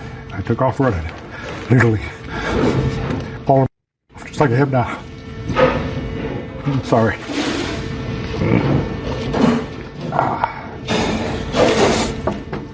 But basket case for 3 days after that. Oh, you gave him 3 days, did you? Wow. That's sad. What city did that happen in? What city did that happen in? Knoxville, Tennessee. Knoxville, Tennessee. That's brutal. Kid dies in Santa's arms. In his arms, 5 years old. Like, how was that set up? Did he agree to this? And I would assume that this was set up ahead of time. No, they didn't know. I believe it was a thing where yes, Paul. They knew that the kid was going to be dying and he wanted to see Santa, so he ran to the front of the line. Front of the line, while all the other kids complain. Oh, that's sad, man. Go ahead, Paul. Sorry. Wow. No, he went to the hospital to meet the kid. Oh, okay. All right. I was going to say, if it happened at a mall, wouldn't there be video footage of like kid drops dead? You know, terrible. At the mall, there'd be a huge scene. Yep. What are you doing? It was stuck in my throat. What is that? A chip. A chip? It didn't go. It was stuck right here, and I could feel it. See, he'll do anything. No, Let me I explain what happened, Craig. Nothing He'll do happened. anything because he started feeling something. Yeah. So he's like, "Holy fuck! I'm actually feeling something very foreign. I I've did. never had this feeling before." Yeah. So he I felt the distracts, chip in my and then he throat. chokes himself to get him out of the situation. I have to tell you something. Yesterday, I told you the story about Dane Cook doing an incredible thing. Right. Somebody close to me passed away who was 16. Her mom has been in just a deep depression. The only thing that makes her happy, and the only time anyone's ever seen her laugh in the last year, is when she watches Dane Cook doing stand-up. And me and Rich and Dane are hanging out and laughing and in the Comedy Store for like 45 minutes. And then Dane offers to do a video. So we do a video thing. And we started having this emotional story about how he says, I go to the children's hospital down the road to see kids. It'll change your life. Right. And Rich goes, you know, it's funny. Remember the movie you did with us, Women Aren't Funny? I go, we started talking about this movie. And we were having this emotional moment. So when you say that it comes, like when it gets emotional, he has to bring it back to him. I swear to you, he actually, and it did have some kind of angle though. Right. Rich had some kind of angle. He said, you know, it reminds me of the movie we did. Because he doesn't want people to think he's an asshole. That's why he finds the angle that I could get out of this emotional thing that's happening in front of my eyes by doing this. There's a moment in Women Aren't Funny that I know is real, where Bonnie is behind him carrying their kid.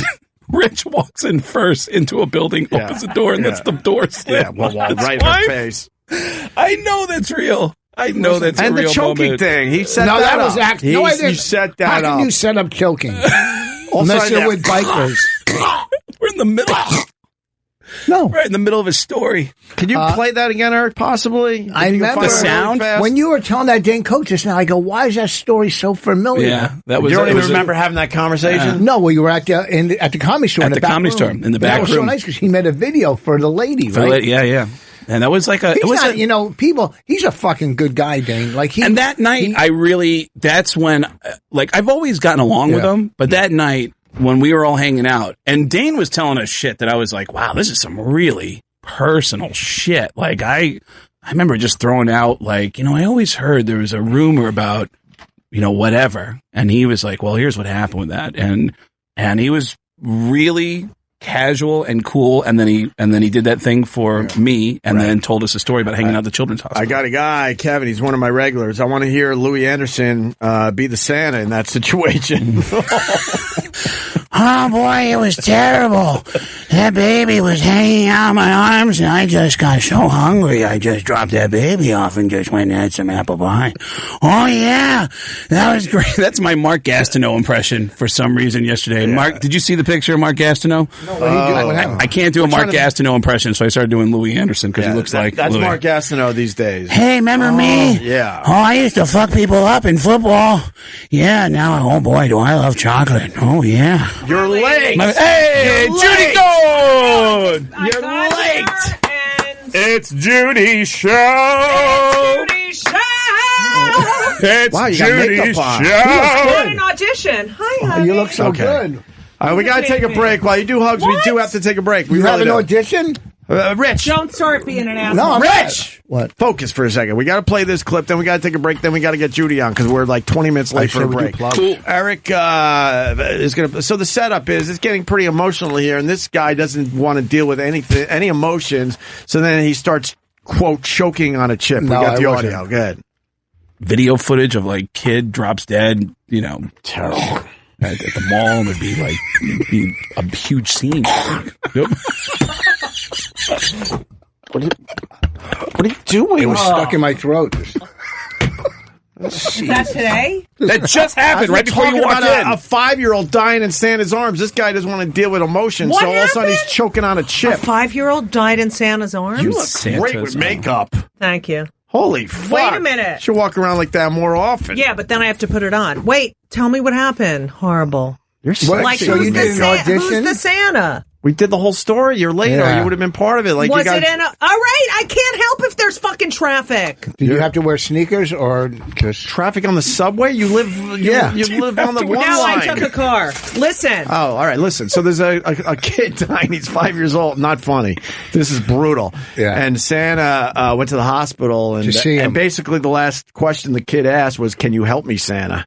And then the kid dies in his arms. No way. At the hospital, and he's giving an interview. I don't know, all over the place. This video's going everywhere. I'd fucking quit the Santa thing. and he just signed with 3 arts. I'm more with Craig Gass, See, Rich Voss, and you're Judy doing Gold. Jew nights, right? Shut up, Rich. Why don't you admit you're a Jew? I do all the time. With those fucking tattoos. And Go ahead. Hanukkah is the same as Christmas. Isn't that this weird? year. That never happens. And when we come back, Rich and Judy are going to have a slap fight. Stay tuned. I'm good for me and Judy. No, we love each other. Opie Radio is back. We are back with Craig Gass, who's sitting in all week, and I couldn't be happier. Off to a good start so far, Craig. It's been fun. It's effortless. Rich Voss in studio, and now Judy Gold. How come, people get to stay for a whole week? You're here. You're here now. Right, Enjoy I today. know it's always like, enjoy your 2 hours. I give you a month. I live in California, and I flew out to do the show. I flew out to just hang Why are you out. going Jewy right away? Judy's already shitting on me. I just met. I was so excited. I flew out But she's been on the air 2 minutes. She's already being Jewy, complaining and stuff. Oh, really? Well, if she was black, would you say she's being... Oh, you're going to team up with Judy, are you? No, remember? We're at war. I'm going to team up me and this guy that does 18 people. You're in trouble. Yeah, good. We got Bobby Slayton back in the studio. Listen, let me tell you something, Rich. We're gonna be hanging out here. We're gonna have some Jewish food. We're gonna talk about Jews, and we're gonna act like Jews. That's the reason, though. He's an LA guy. When the LA guy comes in, like, they camp out until they have to leave. Because I don't get him, man. Rich, isn't it amazing? I'm up for a Writers Guild Award. What is You amazing? are for the... Opie's painting himself into a corner for the next LA guy that comes out. And you're like, hey, let that guy stay for a week. Are you going to go to the Writers Guild Awards? I think I'm out of town. What is she doing? Who? Judy. What's going on? We're talking about my Writers Guild Award. Oh, what's amazing? It's not you. It's the whole crew. Yeah, the whole crew. And my Wait, name for the wasn't on Oscars? the list. Yeah, my name wasn't on the list. I look on the Writer Guild, the nominees for the Writer Guild, and I'm looking, and I go there for the 88th It's not annual Writer Guild. It's Writers Guild. Yeah. Okay, so that's why you're only here for 2 fucking hours.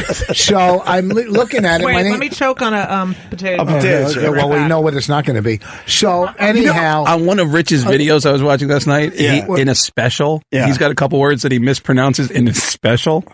Did I? Yeah, there's a. If you watch Rich Voss live at the Comedy Attic or Comedy something, I love the Comedy Attic. It's right at the 1 minute mark. There was a couple words that I was like, wait a minute, he let that go, but anyhow, so I'm All not. right, so let's hear about your Writers So Guild. I go to look at the nominees, and I'm not. It's all the writers but me. I'm going, what the fuck? So I called the head. I emailed the head writer. He goes, call the Writers Guild. I have to fucking join. I got to be a member of the Writers. Wow. Yes. Yeah, but the Writers Guild is great. But how Why much? I don't write that much. But how much? Well, if you do, it's a really good So I deal. sent But I him a think check. that's bullshit. They should just have your name in there. Yeah. Well, And to I sent join- him. I had to. Yeah. To join is what you pay, right? Yeah. You just pay a fee. I mean, you don't sent get him it something. automatic when you get a TV credit like the Oscars. I It's think not maybe the first time I wrote. I don't know. and then it lapsed. Because that was, I don't know. It's not like that's after. Weird. Right, that is weird. But at least put my name there, so I sent him a... I'm with you on that, I just man. want That's the bullshit. fucking award. It's a cool-looking award. And what is it for again? For the Oscars, right? For the Oscars. Oh, right, Where do you put your awards? Huh? In Bonnie's pussy. Hey-o! Hey-o! I think they worked this out before they walked in the studio. Obviously, he has not gotten any awards. Hey, Judy, I got a real question for you. Have you calmed down as far as the Trump stuff goes? I don't mean that I don't mean that in a bad way, by the way, because I know, like, leading up to the election and right after, you were out of your mind. I thought you were pro-Trump. I'm really upset about it. Still. I really am, yeah. Still. I really am. What's the number one? A lot of people are upset. But some people are turning around. They're starting to say, I didn't vote for him, but I'm in now. The number one is he's. I mean, I'm just going to get hate mail, but the fact is that he sort of spurs hate. I mean, you can't even say anything like, you know what? I don't think he's that smart. I don't think he's knows policy. I think he thinks, oh, I'll just call this one. This is the way it's going to work. But, you know, there's a history. You might hate people who work in government their whole life, but they have some sort of knowledge of how the country works and why certain things are the way they are. He's not a curious guy. And he's such a misogynist.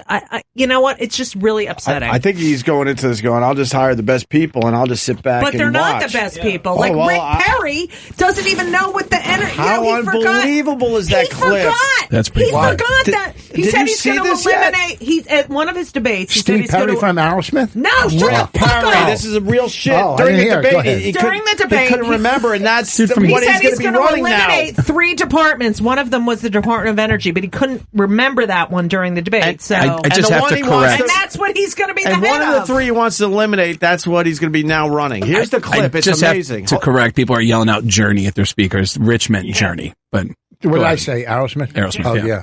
Oh, here's Rick Perry from the debate. Which scientists have you found most credible on this subject? Well, I do agree that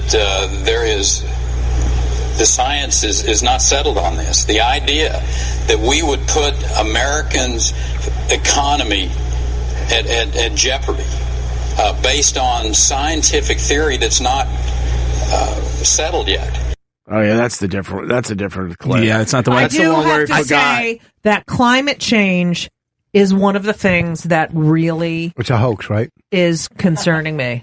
It's horrible. I mean, I was in Alaska 5 years apart, and it's unbelievable You how saw much the change? Yes, it's unbelievable. I have a house on the Cape. They've had to lift all the houses up. Right. It's really a horrible. It's starting to it's happen. not fair to our children.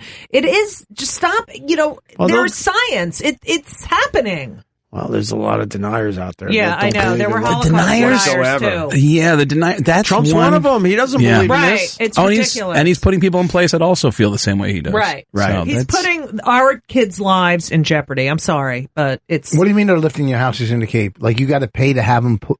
They have to lift them up because the water is coming. Yeah. I can't even tell you. One of the parking lots is like completely destroyed. They have to Yeah, redo. but isn't ocean water? Are you talking is about? But rising. isn't Cape like a lot of gay? Maybe that's just God trying to. You know what I'm saying? I don't know. I don't because I'm There's neutral. one part of the Cape that's gay. Provincetown. Right, Provincetown. Yeah. And that's where my house is, Yeah. but it's happening all over the Cape. Oh, and okay. why don't you go fuck yourself? Okay? Way to go, Judy. Why don't you just take a big dick and... Oh, wait. What, did you show... Is it Craig, right? Craig, yeah. Craig, Did you show yes. Craig your dick picture that you show everyone? No, by accident. I showed it to you by accident. By accident, right. Sorry. You showed Judy your dick? He hasn't seen Isn't one it in a while. beautiful? Isn't it beautiful? No, I didn't say that. Really? Yeah, I got gayer looking at that photo. How did that come about? Where he's showing you his He's dick like, pic? oh, let me show you a picture of and then he's like, oh shit, you know, it's just see, he's so predictable, And just it's like only the one- choking on the chip. No, that was an accident. I did. Which was the accident? The chip or the picture? The chip was real. The picture Have you was an showed accident. Raina your dick picture? That's disgusting. You don't talk about my kids like that. My older daughter, not my 9-year-old. Look at you. right, here you go, Judy. This guy says that, Trump is not full hate. It's Dan in Detroit. What's up, Dan? I'm not saying Trump's not got hate to him. I think that Obama's divided this country into hate. Look at the things that happened with the soldiers that were dead. He never went to any of their funerals, but we're going to have fucking Trayvon Martin's fucking parents in there and all that shit. There's a divide in the country that's been long before Trump. So I've heard that accusation before. How do you think Barack Obama is dividing us from, you're saying because he's not going to funerals of soldiers? No, not just soldiers, but when you're going to go after fucking thugs like Michael Brown and Trayvon Martin, I mean, these are criminals. They have criminal records. And you're going to go to their funerals, you're going to have their parents at the White House, but you're not going to honor these 4 people that got killed in Benghazi. Did Obama go to Trayvon Martin's funeral? I don't know if he went to, but he had the family. Well, you know what? Here's he didn't go to Trayvon Martin. Funeral. He wasn't a fucking criminal. He was a kid that probably did a couple bad things. All right, and I'm not sticking up for Obama, but don't put this fucking black cloud over Trayvon Martin like he was doing armed robberies and selling fucking heroin. He was just some kid. All right, that might have had a run. How do you know? How do you know that, Rich? How do I know? Because I've read many fucking things about him. Zimmerman is the one who should be in fucking jail. And I'm not, George fucking Zimmerman. How is that guy not locked up? But my question... Let's talk about... No one's ever said George Zimmerman wasn't a bad guy, but... Hello? All right. Is he there? Hello? Hello? I think it's got bad reception. Still there? Let the record show. It looks like he's still there, but I don't hear him. Detroit. All right, call back, Dan. I certainly did not hang up on you. Let's go to Matt in Virginia. Go ahead, Matt. Hey, Judy. I was just going to say Oh, boy. Nothing ever comes good out of... Hey, oh, God. Judy. Hey, Judy. Yeah. Go ahead. Should I go fuck sea level has risen 540 feet in the last 10,000 years, which equates to about a meter a year. The Earth is getting warmer. Our axis is tilting more towards the sun, which means we're getting warmer every year. That's not man-made. The Earth's rotation around the sun is changing. It's 100,000-year path. That's not man-made. Mm-hmm. Flint. Wow. Thinking of Flint. What, Michigan? Yep. Yes, Yeah, Flint, Michigan. Michigan. What's wrong with Flint, Michigan? What are you talking Flint. What's wrong with it? Man-made. ExxonMobil. We do not treat this Mother Nature, our Earth, we do not treat it the way it should be treated. I don't know this, isn't it? It is not man-made. I mean, it's not, it's real. I know that the Earth is going to change over thousands of years, but we do not treat the Earth the way it should be treated. You fucking think this fracking shit doesn't cause earthquakes? Do you really think we're going to be here in 2,000 years? I don't care. Do you think you should have to put on 500 sunscreen now? My kids? I want to drive a car. I want to be able to drive a car and heat my house with oil. You can. Tesla, baby. Get a Tesla. Yeah. Well, maybe you could. Let's go mine all the mines for all the nickel and all the other. See, this is why humans don't have a chance. It's just a matter of time. Okay. We're gonna completely blow it. We're gonna completely blow it. It's like, I want this, I want that. Of course, we all want that stuff, but we got to kind of think about the future as well. And explain the reindeers, Matt. How do you explain the reindeers? How about the cancer? The reindeers are going away because of climate change. Yeah, but as everything gets warmer, big things die off. But don't most the reindeers? Don't most scientists say that the climate change is man-made? That it's progressing because and whatever was going to happen is happening much quicker than at a much quicker rate. We're at an alarming rate, and scientists. And there's all these clusters of cancer in certain areas. Reverse it. What? It's not hard to reverse. Are you a scientist? How do you reverse it? Uric acid seeding of the oceans, and you can reverse climate change in about 50 years. By doing what? So now you're admitting that there's stuff going on that humans are causing. Yeah. I didn't say humans are causing it. I said it's getting warmer. But if you do iron seeding of the ocean and uric acid seeding of the ocean, you create huge algal blooms. The algae dies.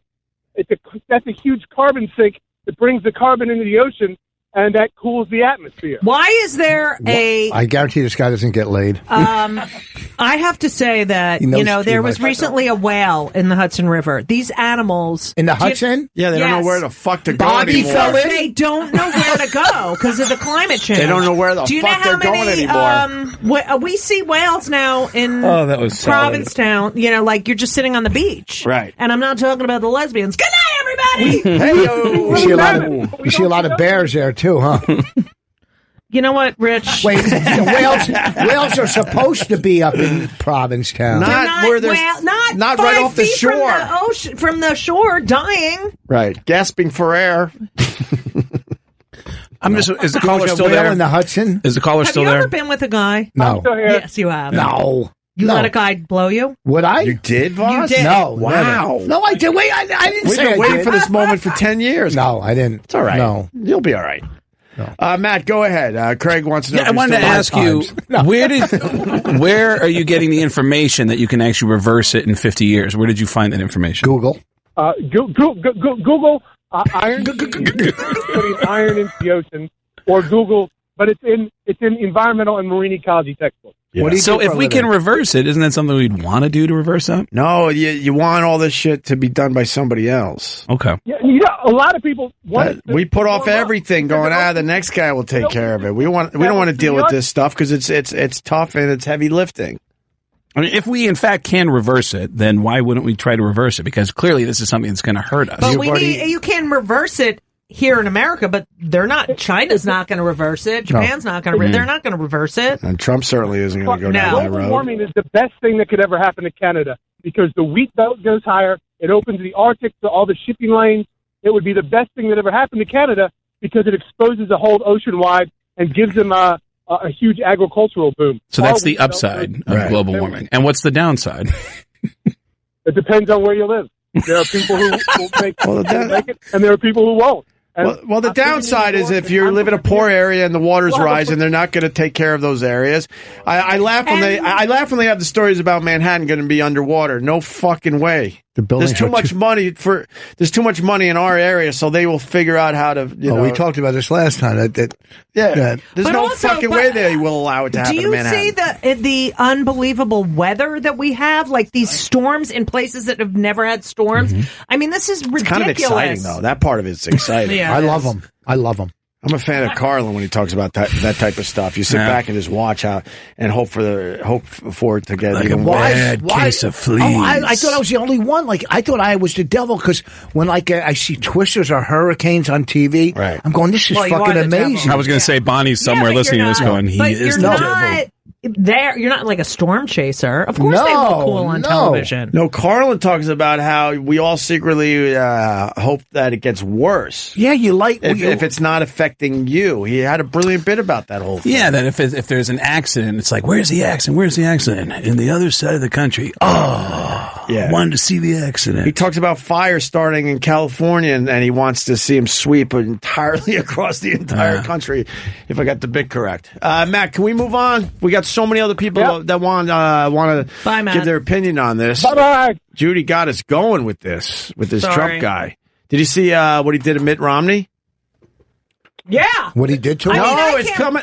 Sorry, go ahead. Did he drop him? No, go. It's coming out now that he met with Mitt Romney and interviewing him and had no intention of ever doing anything with Mitt Romney. And a top aide is now saying that Trump interviewed him just to torture him. Yeah, of course. And then Mitt Romney, mature. Came out yesterday saying, he's not up for the job anymore. Well, I just think of all the times that Trump called into this show and how it was a running bit that if you told him that anybody had said anything negative about him, how he would just fucking destroy them. Like he couldn't let anything He's a fucking get past him. 2-year-old. No one's ever. Go ahead. I was just going to say we've had him on a few times, and me and Anthony were on the same page. We were laughing at the guy, not with him. Right. I have to say that every time. He would say such ridiculous things. We were just laughing at. I mean, the fact that he watches SNL is so unwatchable. Grow up. I mean, you're worried about war. He's going to Twitter wars with fucking I know. Alec. Who gives a fuck? Broadway shows and SNL. Yeah. But it's funny. I mean, it's, when he used to be on this show and Seinfeld pulled out of some event at a Trump property because he said, I don't agree with something that he said.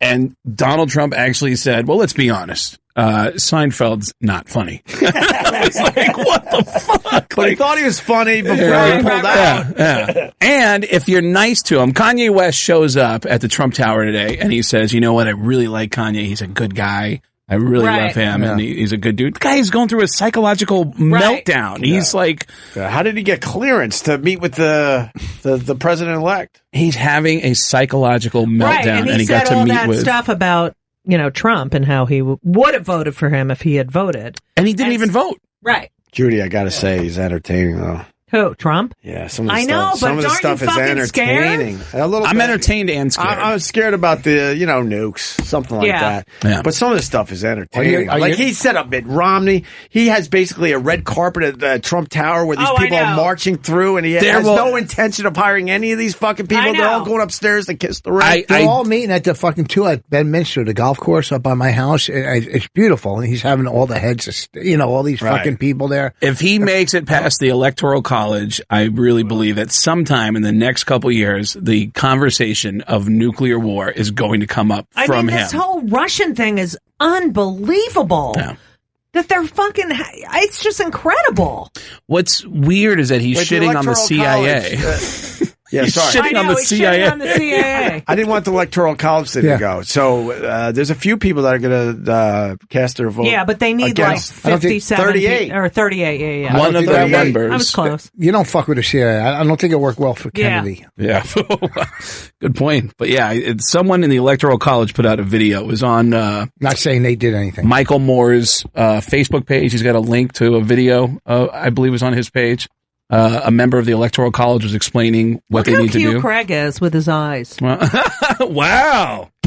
Let's take that in for a minute. Sorry. For a lesbian. All right, Judy. I love guys. You really get into guys. I love guys. I love my sons. I love men. I just don't want the penis in me. Do you ever get so mad at your kids? Like, I got so mad at my daughter yesterday. Do you ever get... No, never. No. Of course I do. Really? Like you want to just... Okay. Might as well ask, have you ever been hungry? I know. Yeah. Yeah, it's a tough question. Of course, we all get pissed off at our kids. Can we go back to Judy liking my eyes? They're so that was cute. really sweet of her. What do you like about his eyes, Judy? They're sweet. Look at them, and they're There's a sweetness behind those eyes. Yeah. Sweetness. Check that out. Oh, look, he's sitting up a little straighter in his chair. You should have heard my story yesterday. I talked about walking with a buddy of mine. I helped a guy walk, and he died on me. But get out of Santa. here. Yeah, I had a walking buddy, and he. It's a depressing story. Craig says, "Hey, I want to do a week of radio with you," and then he starts out with this story. It's like, I know, it was wow, this is gonna be a long fucking week. Yeah, it was a terrible story. It was a great story. You know who liked that? Brother Weez was talking about it today on his show. How is Brother Weez after his surgery? He's wonderful. Surgery. Oh, tell what him kind I of love surgery? Him. He loves all you guys. He actually had a little procedure. If Brother Weez we is thought listening, it was cancer, and it turns out it wasn't. It was a big mass that got off his vocal cords. Oh, that's good. Brother I was Weez, if you're listening, this morning, and he was talking about your story. And how he was touched by the Pearl Jam story? That and the Steve Gleason stuff. What happened with your walking buddy? We did it already. It's long story short, I met a guy who was already too long. A fan. Yeah. And I became friends with him, and he had a lot of health problems. I helped him. I decided to walk with him every day. I'd call him up every day, and I'd go for a walk. Yeah. Once a day, we'd go for a walk for an hour and talk on the phone. And he ended up with more health problems, and he ended up dying on me. And was he fat? And he was morbidly obese. Mm-hmm. He had been in a coma because of previous health problems, and he was swimming in debt. And he was just this nice guy that I really If he had been swimming and not swimming in debt, he might still be there. I did that. It's so funny because I did that with a guy that was real. But every time I'd ask for a 7-iron, he'd give me the fucking 5-iron. I said, listen, if I'm going to walk with you, I love Rich. Not funny. I love Rich. None of your fucking stories have gotten laughs today. Yes, they have. No, I think Rich is a very funny guy. That's not my problem with Rich Voss. He's a very funny guy, and he does very good radio, but he hates anything that has a little emotion in it. No, I'm saying I had to say... And then he has to change the topic and talk about something else. Yeah, Judy, I was telling the story. It's called radio. It's called Moving On. No, this is good. We heard it yesterday. Be a laugh. Rich and I and Dane Cook were in that back room behind the main room of the Comedy Store, and there was an emotional moment that happened, and right in the middle of a major emotional moment, Rich said, It reminds me of, you remember the movie I worked on, Women Aren't Funny? He started talking about this movie. That's so weird for him to bring it back to himself. No, I was trying to plug. Listen, don't act like. Let's get back into your fucking political views. Let's go back to some politics. She was talking. It was a fucking phone call, ass. Wow. Somebody called? Yeah, the guy called, and Opie brought it up. Shut the fuck up. I'm on your side. Oh, all right. I just want to see where she's at with the Trump thing because, you know, Because she I was was really very bothered. upset. But And, you liked. and there's a lot of things going on in New York where I you could know. get a service, like a therapy dog, or, you know, De Blasio will pay for some. De Blasio, ugh. He'll pay for some therapy if you're still bothered by this. Really? Yeah, Oh, go fuck women are yourself. changing the color of their hair and their hairstyles because Why? they can't handle the Trump thing. Supposedly, it's a New York Post story, but I don't. Wait, what kind of hair and Why are they doing They're that? getting rid of blonde. They're like, fuck. No, they're Trump, getting son. rid of brown. They're getting rid of No, brown. they won't wear brown They because won't that's wear- exactly, Melania's 'cause color. that's Melania's color. And they're going darker. That's so a lot of blonde ridiculous. locks are on the ground. Yeah. Oh, I'm foreclosing on all my property. Yeah. I'm going to dye my hair orange. They should get rid of orange. Yeah. That hair. Well, that was pretty flat. I know. Welcome to Opie Radio. It's a new generation. That hair, the fact that he has that fucking hair, that's fucking ridiculous, that hairstyle. There's a lot of. What is it? People still don't know. I think he grows it. He has it on the sides. Right. And I think he grows it so it goes all the way down to like his ass Yeah. and then, I don't know. But goes then in it's then it's sort of like stapled in or something Right, because right, Fallon right. messed with it and it didn't really Yeah, it do doesn't much. really move. Dairy I think he's kind of weaving it through his Yeah. scalp. I don't know. No one can figure it out. Yeah, it's some kind of system. Hold on. We missed a great Voss joke. Voss loves when I take these calls. Let me say hi to Gary in New York. Gary, go ahead. Hey, Opie, Voss, hey, everybody. Listen, everyone just missed the joke when Judy said there was a whale in the Hudson and Bobby. Oh, we all heard Bobby it. Hillman. We all heard it. Trust me. We heard it. Where are you calling from? Westchester.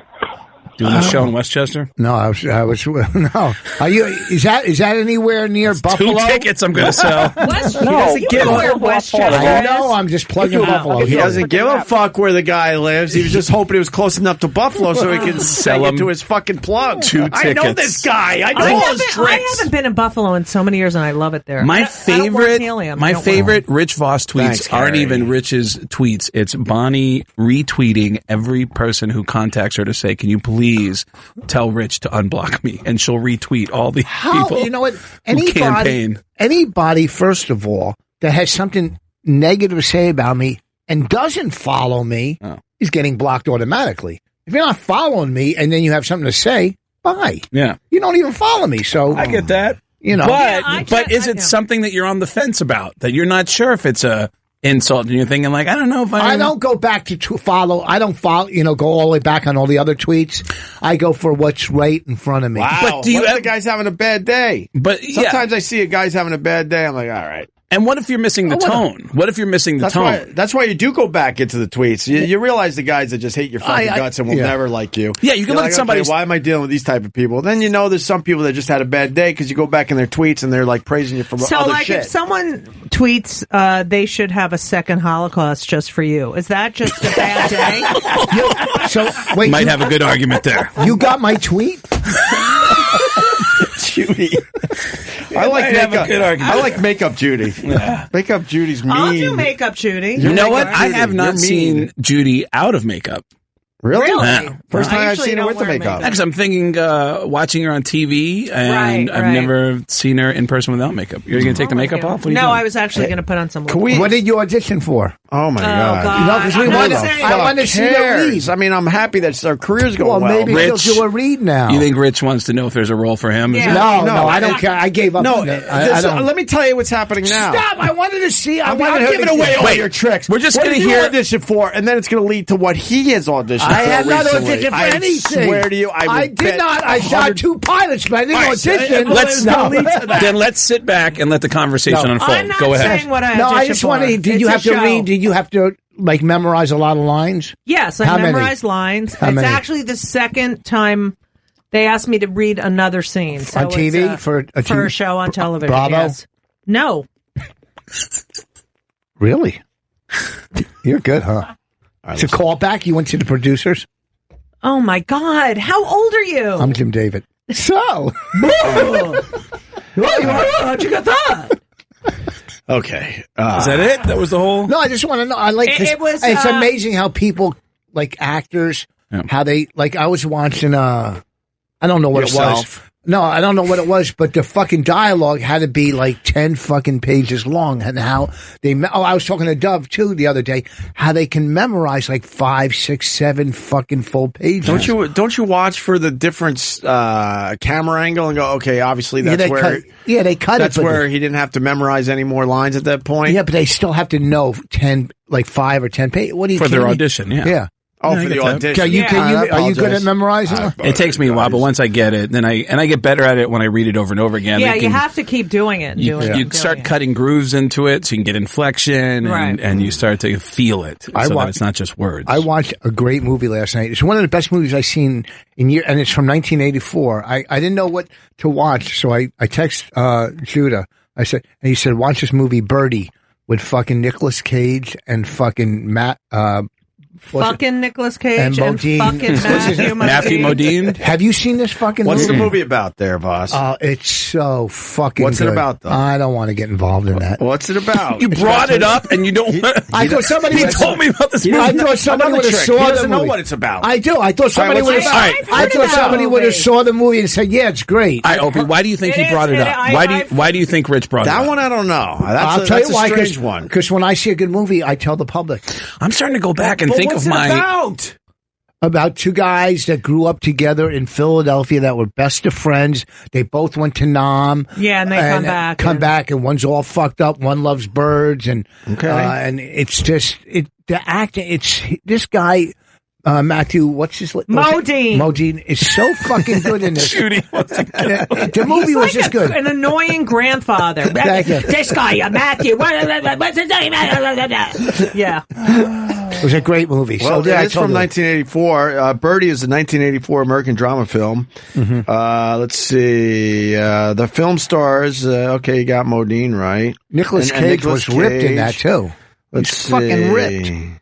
Now I just lost the synopsis. I lost it here. I don't have a motive for everything, and I'm not going to take this abuse. I don't have a motive. One guy becomes unstable, and he's obsessed with becoming a bird. The film focuses on the friendship between Modine and Cage. I didn't see two teenage boys live in a working-class neighborhood in Philly with a frame story depicting their traumatic experiences. You know what that reminds me of, that synopsis? What? That Rich is going to be at Helium in Philly. And Buffalo. Philly. I'll be there. Yeah, exactly. Are you working New Year's Eve? Oh my God, no one gives a fuck I can't right now. New Year's Eve. Well, you're not. This is questions you do when we're having, when we're having in a break. Yeah, but you ran on the way to the bathroom.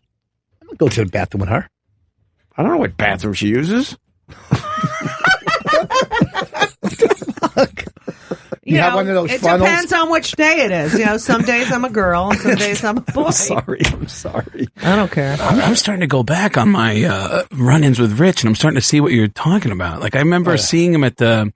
All I did was talk about how you're doing when I saw you at Stand Up New York, how it's going for you with certain things. Yeah. Another comic got pissed because he came up there, and I didn't talk with him. I talked to you the whole time about something that you're going through. Well, we're both clean. We're both clean. Yeah. But I care more about you being clean because I have the other person. I don't remember his name. But another comic. I do remember at the Comedy Store. When were you at Stand Up New York? This was like a year ago? 2 years ago, maybe. 2 years ago. I got a really funny picture with him and Joe Mackey. I love Joe Mackey. But I remember at the Comedy Store, I asked you, I texted you and said, hey, you're going to be at the store tonight? And you said, yeah. I said, all right. So I came down and Chris Rock showed up to do his thing. And Rich was waiting in the back. And then Chris said something when he walked out. I said, you said that thing. Have you ever thought about this? And he goes, wow, that's a good thought. I might use that. And Rich came up to me and said, what are you doing here? And I go, I came here to hang out. He goes, but I thought you were coming out to hang out with me. And I go, yeah, I am. And he goes, well, what are you doing here? No, and I go, and I thought it was because I was talking to Chris and he got mad that I had a short conversation with Chris. First of all, there was 18 writers, so why would I? Yeah. There was 18 fucking writers. All right. So to get half a joke on you were lucky. No, I probably said, what are you doing here? Are you doing a spot or whatever? But Rich and I have had some really great conversations. I mean, he's on the same path that I'm on. So I had a really bad drug problem, and I respect him for doing what he's done to overcome his shit. How long you, is that a bad question? No. Tomorrow, coincidentally, it'll be 12 years tomorrow. Yeah. That's your birthday, right? Tomorrow, yeah. Yes. But wouldn't Happy you say birthday. that's great? I had this is a long story, but I had a heart attack 14 years ago. No from tomorrow. way. Yeah. From too much blow? Yeah, too much blow. How old were bad. you? I was 32. What? That's Yeah. horrible. 32, had a heart attack. And it then still took 2 years after that. Well, it scared me straight for a year and 2 weeks, and then I got in a bad relationship, which I talked about on the air here. The reason why I moved into Eddie Van Halen's house, and the girl that I was dating would beg me to do coke with her, knowing that I had a heart attack. Well, she's a cunt. Maybe she was just trying to get to Eddie Van Halen. Well, that was Sorry. Quick with the joke. Good joke. And that was a great one. It's fucking radio. That's a great one. Do you want to have therapy or do you want to fucking tell jokes? I think it's a fascinating story. And I'm listening. I went backwards. I was clean for a year and 2 weeks. I went backwards, and then on December 14th of 2004, I just, light came on. I said, it's been 2 years since I had a heart attack. Why the fuck am I doing this? I had a half a beer in my hand. I just threw the beer out, and I was done. So, that was it. When you had a heart attack, like, how bad was the heart was attack? it like What does it you feel rushed like to the to have a heart hospital? attack? Or? I just couldn't breathe. I couldn't breathe, and I went to the hospital because I couldn't breathe. Did your arm hurt? Yeah. Like, what my did it feel chest, like? my chest was really tight, and my breathing was getting more and more restricted. And when I got to the hospital, they checked my enzyme levels, and they said, we need a cardiologist. And I said, why do you need a cardiologist? And they said, you're having a heart attack. Holy and then I started calling friends who I was going to surprise a bunch of friends. I'd flown back to Seattle. Hey guys, I'm having a heart attack. Yeah. They were having. It's a surprise. All of us in. Really gets a twist on the old surprise. I was living in Seattle at the time, and we'd always have a get together for all of us who couldn't afford to be with our families for Christmas. And I was going to surprise everybody. Surprise! You get on my car. Yeah. And I called. That was it. And I'm calling people and saying, I was going to surprise you tonight, but I'm in the hospital. And they're like, okay. And I said, I'm having a heart attack and I don't know what's happening, but this might be the last time I talk to you. I have a buddy of mine, Jason Stewart, a comedian from Seattle. Jason. No, not the same Jason Stewart. This is J.R. Stewart. Jason Stewart in San Francisco. This is another comedian, J.R. Stewart in Seattle. I'm holding this guy's hand and crying and calling friends and saying, this might be the last time I talk to you, and I'm sorry, but I fucked up, and you thought I was clean, but I'm not, and I'm in the hospital, right? And I don't know what's going to happen. Now, it's like, because you could get a major panic attack that feels like a heart attack. I have How had, do you know, like an anxiety attack that turns into a panic attack? Such a Jewish question. That is a great Jewish question. No, it is. How do you know the difference? Because I don't know when to hold someone's hand and make calls. I did have that happen to me once, 11 years earlier, because I started doing coke when I was 14. So I remember when I was 19, 20 years old having a panic attack, but in the hospital, they are the ones telling me, you're having a heart attack. Your enzyme levels should be at this level, and it's 50 times that. Who gave you coke when you were 14? Thank you, Judy, for the follow-up. 'Cause, you can't let that go. 14 and you're doing coke? I was hanging out at some dealers. I used to hang out with, I guess I still do, but I go to concerts, hang out with bands. And you're 14. You're in ninth grade. You're a freshman in high school. Yes, I was ninth grade when I discovered coke, and I loved it. And then it just kind of. Okay, can I just ask one question? Well, but when I was 14, I was in sixth grade. What do you mean? What's the one question? Where were your parents? Well, I just hid it from them. I hid it from them, and they didn't know. And that's not a Jewish question, right there. I'm sorry? Didn't you feel guilty? Yeah, I felt guilty, but I enjoyed doing coke so much that guilt. I mean, that's the big thing. How do you about pay for it? I got so many questions. People would ask me to do impressions for them, and they'd give me free Wait, you were good at impressions at 14? Well, because my family was deaf. No, I understand. My family's deaf, so I'm doing from. impressions. I'm always able to do impressions of people. And then at 14, people are like, I'll give you, hey, come over here and do some impressions for everybody. We'll give you some coke. And I was like, all right. And I got really good at impressions. Did you do kid impressions? I would do. If you're 14, you don't have the deep voice yet, so your impressions must have been very different. Yeah, I remember doing impressions of Cliff Clavin. Like, I just remember these guys over here. It was like dumb TV characters or cartoon characters. All right. And they'd give me coke. How were your grades? Oh, I still haven't finished high school. No way. Yeah, and I went to high school for a long time. I quit too. You quit high school? I didn't quit. I kept trying. I kept coming back every year and trying to get another senior year. But I got to go on 2 senior trips, and I've attended the reunions for each of my senior years that I had. Well, guess what? in Arizona. That's not a diploma, though. You don't have a diploma. No, I never got a diploma. I never. But I really loved going to school for the 7 minutes in between classes. Yes. I didn't pay attention to Or class. lunchroom. I used to go to lunchroom all 3 periods and hang out with different, I could see that. That was so much fun hanging out. I would have had the shit kicked out of me if I. By how big were your parents? Let's just step back and let them just beat the shit out of each other. Holy, they were BFGs. Oh my God! Don't know the kid movies. I had a question. What are BFGs? But you gotta know the kid movies. There, maybe a So, parent or two laughed at that. Opie, Who Judy, knows? you were never got into any drugs at No, man, I had very strict parents, and at 14, I was scared to just even take a drag of a cigarette, because if I had nicotine on my breath, I would have probably got the shit kicked out of me. I mean, I started smoking pot at 16. And was it something you were like, this is awesome? Yeah. Did you feel like this is awesome right away? The only reason I started smoking pot is I found out, I started smoking cigarettes at 15, and then the only reason I started smoking pot was because there was a really smart kid who was also in the band who was going to like an Ivy League school, and he smoked pot. And you liked him? No, okay. I didn't. I just thought, oh, well, he's going to an Ivy League school. Well, you said he's in the band? You don't have to be a burnout. Okay. Gotcha. Yeah. He made it look cool. No, he was a nerd who smoked pot. I was like, oh, well. She was relieved that smart people turned into a dummy because you were smoking pot. Gotcha. Yeah. And I also used it in college, to self-medicate. And I do enjoy the Where'd you go to college? Where'd you go? I went to Rutgers College. Did you graduate? Yes, I did. From college? Yes, I did. This is BFG, by the way, the Disney movie. Oh. So that's what I was. For me, I smoked 2 people out there. I smoked pot so I could fit in with other kids. But the first night I did coke, I always remember having the best conversation of my life that night. I just remember thinking, if you could go back and watch that conversation, you'd be like, this is the stupidest fucking conversation. Absolutely. Yeah. There were times over the years where I'd be standing over a toilet with a guy from the Mexican mafia who would have a hunting knife up to my nose. And I was snorting coke off of this hunting knife, like crazy. Like, oh man, that's great. You're fucking, so you have kids, man. How old are they? Oh my God. I would, can we do some more bumps? And I just, everything goes out the window. Did you ever do coke? Oh yeah. Yeah, I did it. And did you love it? I did for a while. Did you love it? Yeah. Then I had a bad night. I was done. Stayed up all night. I was so freaked out. I thought I was going to die.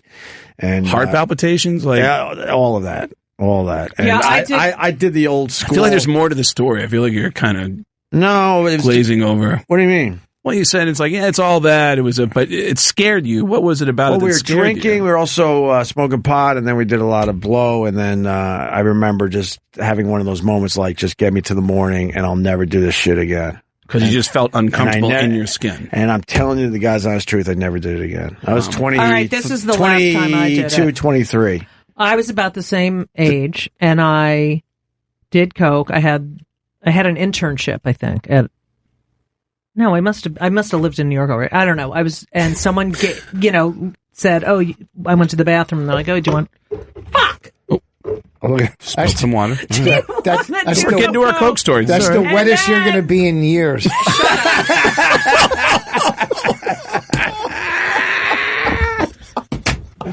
Oh God! Eric's bothered. We got to take a break. No, Eric, wait, I have to finish my story. So that's 3 points, man. He came from deep for that one. Boss is hilarious. I don't question that part of his personality. So it's the rest of it that I fucking hate. All I want to do is finish this fucking story. I'm with you. I'm with you. I'm sorry. And then I went to do laps at the pool. Jesus. And then I was like, oh my God, I'm never doing this. And I was like, my heart was like beating on it. I was like, what the fuck? I was like, oh, I'll go exercise.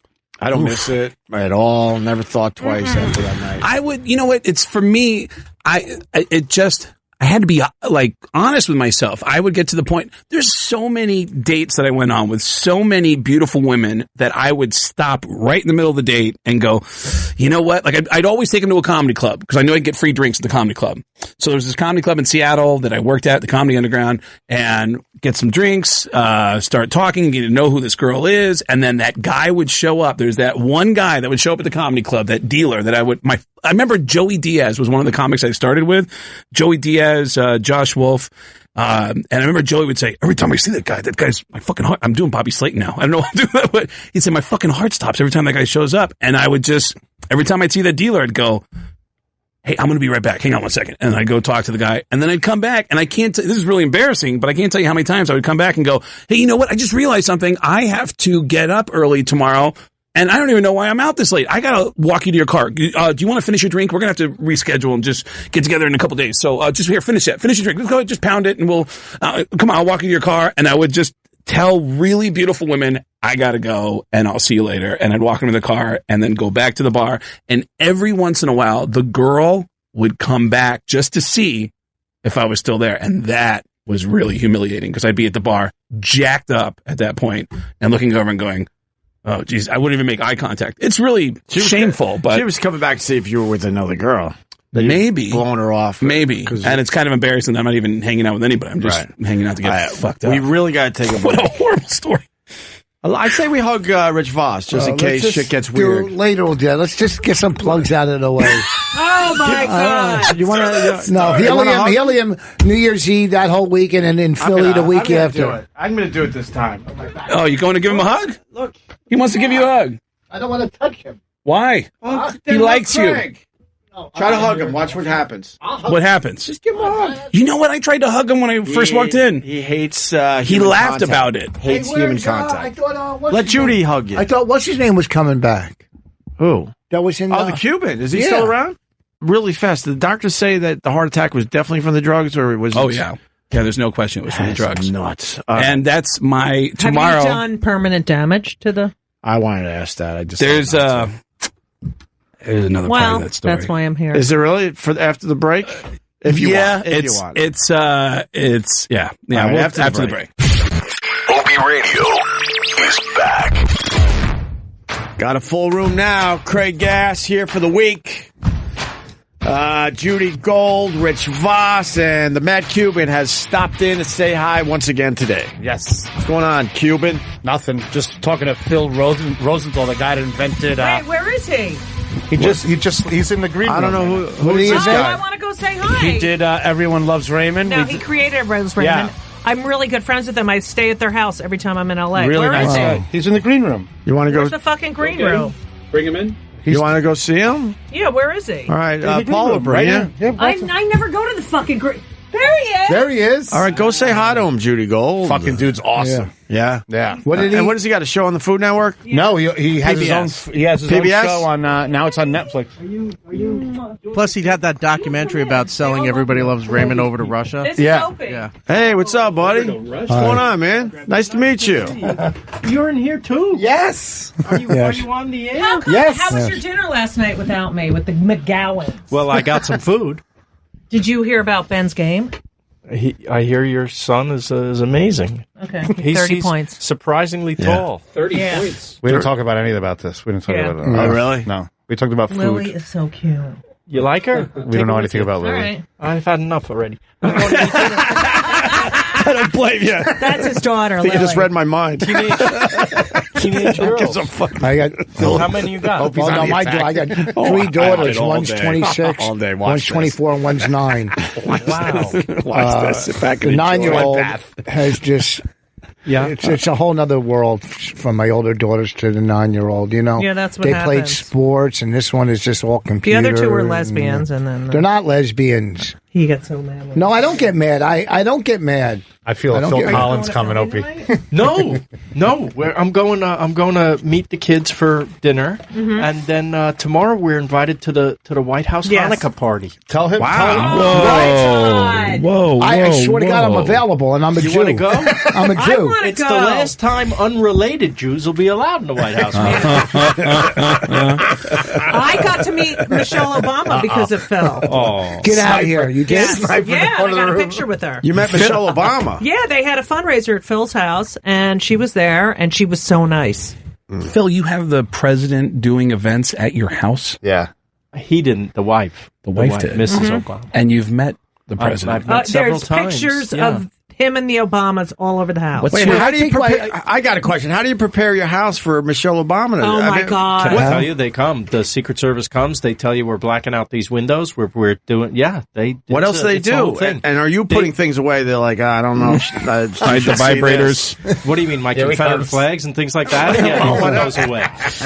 No, they nothing. Everything's fine. They I don't think they eat. Like I was like, oh, I want to make her something. I'm going to have this pizza here and stuff that she. They're not going to eat that. They don't. They eat what they bring. Yeah, because they don't want. They don't know what you put in the But it's ingredients. your house. Don't you feel Oh, my insulted? God, They're not eating your they food. They cleared out furniture. They put up this, velvet. over the windows. Yeah, and then you take pictures there. They had the rope line and everything. All right, explain the They rope. set up flags. A They set rope up line inside Remember the night house. before we took fake pictures? Yes, I think I that have was them. fun. Explain the food though. Like you Yes. guys are all eating the food that's prepared in the house, and then what? They just bring in everything. I didn't see her eat. Did you? No. Well, you were there when Michelle was there. She happened to be staying with us that weekend. She was there for the event. Judy, are you timing that on purpose so you could be there No, I when had the no show? idea. It sounds I was fishy. doing some episode of something. See, Obama was supposed to do my podcast, but we blew him off, so he did Marin's. And because I said, look, you know what? Because it's just me and Bonnie. We don't like to have guests. And we couldn't. What's that? Do you do this show all the time, Judy? Yeah, I did. But Rich isn't Judy, always I here. hear Judy has her own show. Judy's my own terrific. podcast. Thank you. She knows how Opie. to do this. Yeah. Yes. So you got a food show. It's called I'll Have What Phil's Having. Awesome it's on show. Netflix. Is it? It's Yeah. amazing. Thank you. I haven't seen And it you yet. you should eat dinner after you watch the show. Why? Because you'll want to eat so everything. fucking hungry. Don't say that. Oh, you get so hungry. She has a potty mouth. I know. We're trying to work on This is that. what I like about her. We're trying to Yeah, work see? on that. And this is Christian But radio. this is a very big show. Yes. The Yeah. Opie show. I mean, Oh, I'm in wow. I'm in- Phil, my God. I worked over from Now your I little love thing you. to Yeah. now Oh, my I'm in God, the middle Phil. of I was like the guy in the food court selling dream catchers Yeah. next to this one. Well, this is a room full of It's nice- delusion. it's nice. Holy fuck! I'm sorry, we're not talking about you. No, who's passing out the Kool-Aid? This is fucking done. This is, please. I feel like You're Bob paying Hope. next time, Phil. I was just Rich. taking across the hall. Isn't he the literally. worst? Because we Yeah. weren't talking about Yeah. him. I love They it. have a whole food No, I guide. made a joke about He couldn't give me a Lashes minute. out. You said what I wore today, so I made a joke about Boss you. lashes out. This could easily be replayed as one of his podcasts Of where course. Yeah, I every know. couple of minutes he goes, so anyways. No, hey, look at I'm surprised. There So it wait, is. Opie, this is a living? You just bring your friends in here? And Yeah. Well, really only Don't tell half. these guys that. They're not on to me yet. Yeah, it's embarrassing I get paid for this. It's amazing. But So when I just finished with him, and he goes, "Oh, I'm going to go over to do the other thing." Yeah. So this is life at Sirius. You just walk in. Yeah, you wander in and out of studios. Opie's really generous. I mean, he really puts talentless people on the air. It's really nice. But what's I mean, really God bless interesting them. that I think the folks like at home rehab. don't know is that everyone's naked. It's funny, out in the hallway, you'll see like a monk. You'll see someone from the New York Giants, and then you'll see like Henry Winkler, like all kind of walking down the Just hallway. wandering the hallway. Yeah, All just naked.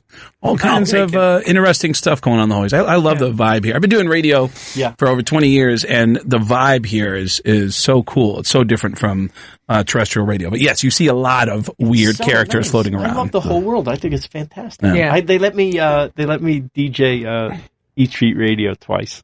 That E was Street? E Street. E Street Radio. Are you a big Springsteen fan, Yeah. Phil? I am. What's your favorite song by Springsteen? I think it's 10th Avenue Freeze Out. Do you know Bruce? I've met him a few times. Met him a few times. Is that how you got to do the gig, or was there somebody at the station that got you the opportunity to host? Spencer, who does all talent relations here, he's a big Springsteen fan. We met, and I think I was doing PR for something else, and when I told him how much I love E Street and how much I love Springsteen, he said, you should DJ, and I did it. And after doing everything you've done, are you still nervous about doing E Street Radio when you go in? Yes, because I care about that. Right. I get that. Right? I totally get that. You don't want to blow it for Bruce. Yeah, I get His that. audiobook, by the way, I'm telling everybody. This is amazing. It's absolutely, you like audiobooks anyway? Yeah. Bruce Even if you Springsteen. don't care about Springsteen. No, I love Springsteen. Bruce Springsteen is From going New around Jersey. and meeting every single person in this country. Yes. Like he's going to cities and doing meet and greets in every city. Yes, right. And on my Facebook feed, every couple of days, I see a group of friends, all individual pictures of like, hey, just hung out with Bruce Springsteen. He is really selling this thing. Didn't you do Southside Johnny radio? Southside Johnny? No, I've never done Southside Johnny radio. I was with Phil. What is that with? Opie. I Yes, was I'm with listening, Phil Judy. when Trump won. Oh, really? Roland has a picture with Bruce Springsteen. Oh, you finally got your picture. Yeah. Congratulations. He's been Let me see. trying to get that picture forever. Oh, isn't that nice? Wait, Roland is the biggest Springsteen fan. I told him I loved them. Roland, we didn't talk about this. I know, but we talked food. I know. Phil, Roland, tell Phil how many shows you've been to. About 200.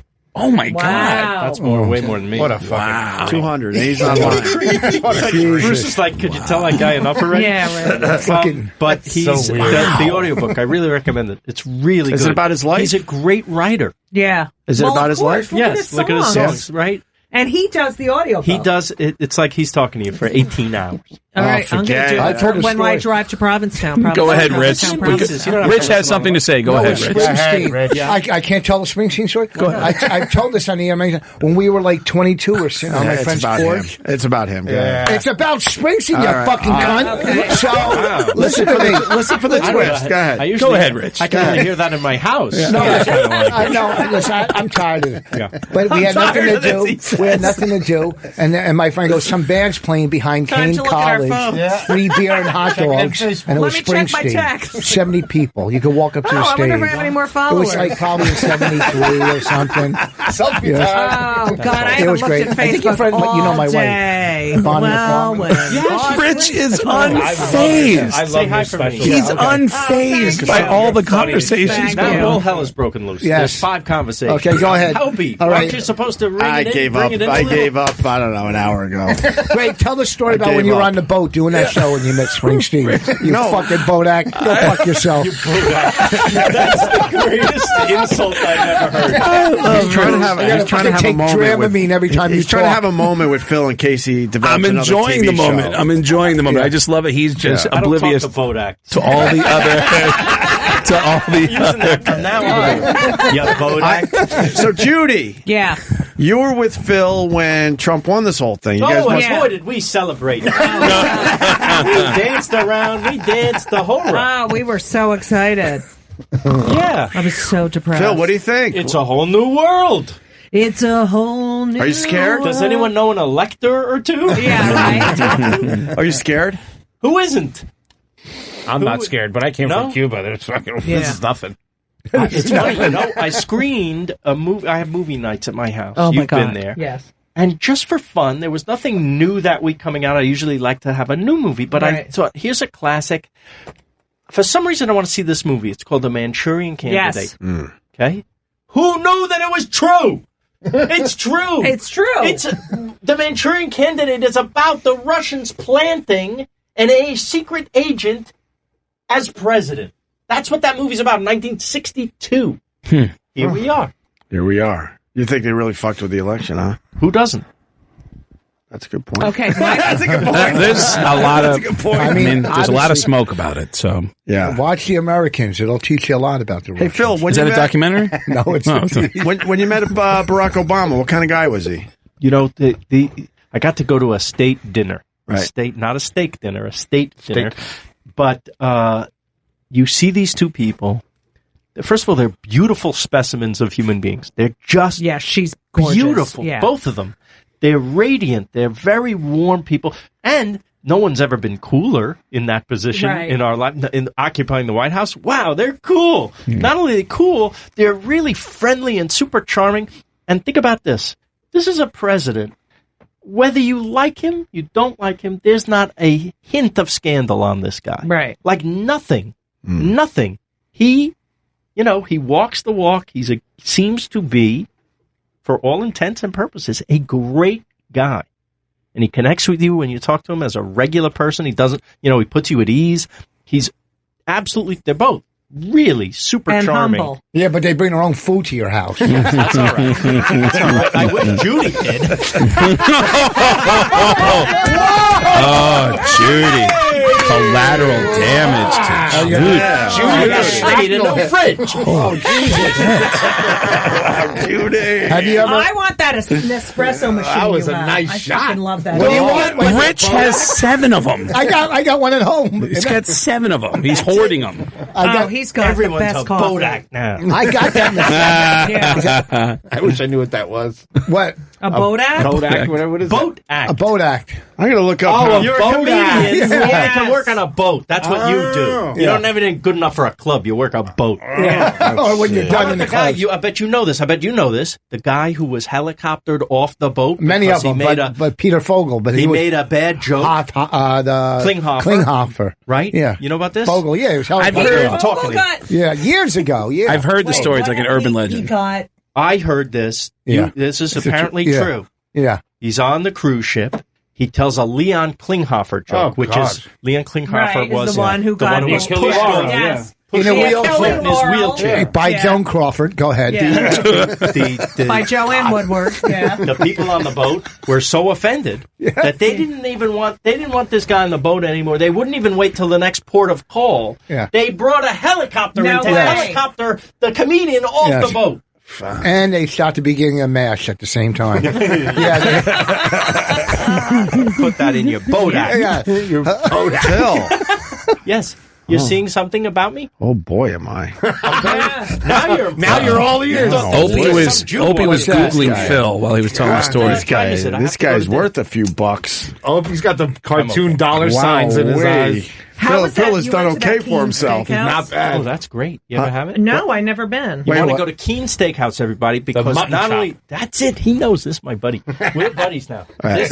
Carl's amazing. I love Carl. Yeah, Phil, how often do you notice that change in people from when they first meet you to when you know that they've clearly just Googled you? Until you know they've Googled you, and then they bag of money with a dollar sign on it. Yeah, that's you seen that? Phil, tell them about the pipes on the roof of Keens. You could probably tell a story better than me. You had a TV show and stuff. Well, it used What to do you be mean the pipes? It used to there be it is. a place where guys went to smoke in the 1800s, right? Yeah, they're all and there. they all had these little white clay pipes, and they signed them, and they lined the roof of Keen Steakhouse. Here's the coolest thing about Keen Steakhouse, in addition to the fact that it's one of the few places where you can get a mutton chop in 2016. There's Elliot Gould. There's something on the wall on the second floor of Keen's that you can't believe you're looking at it.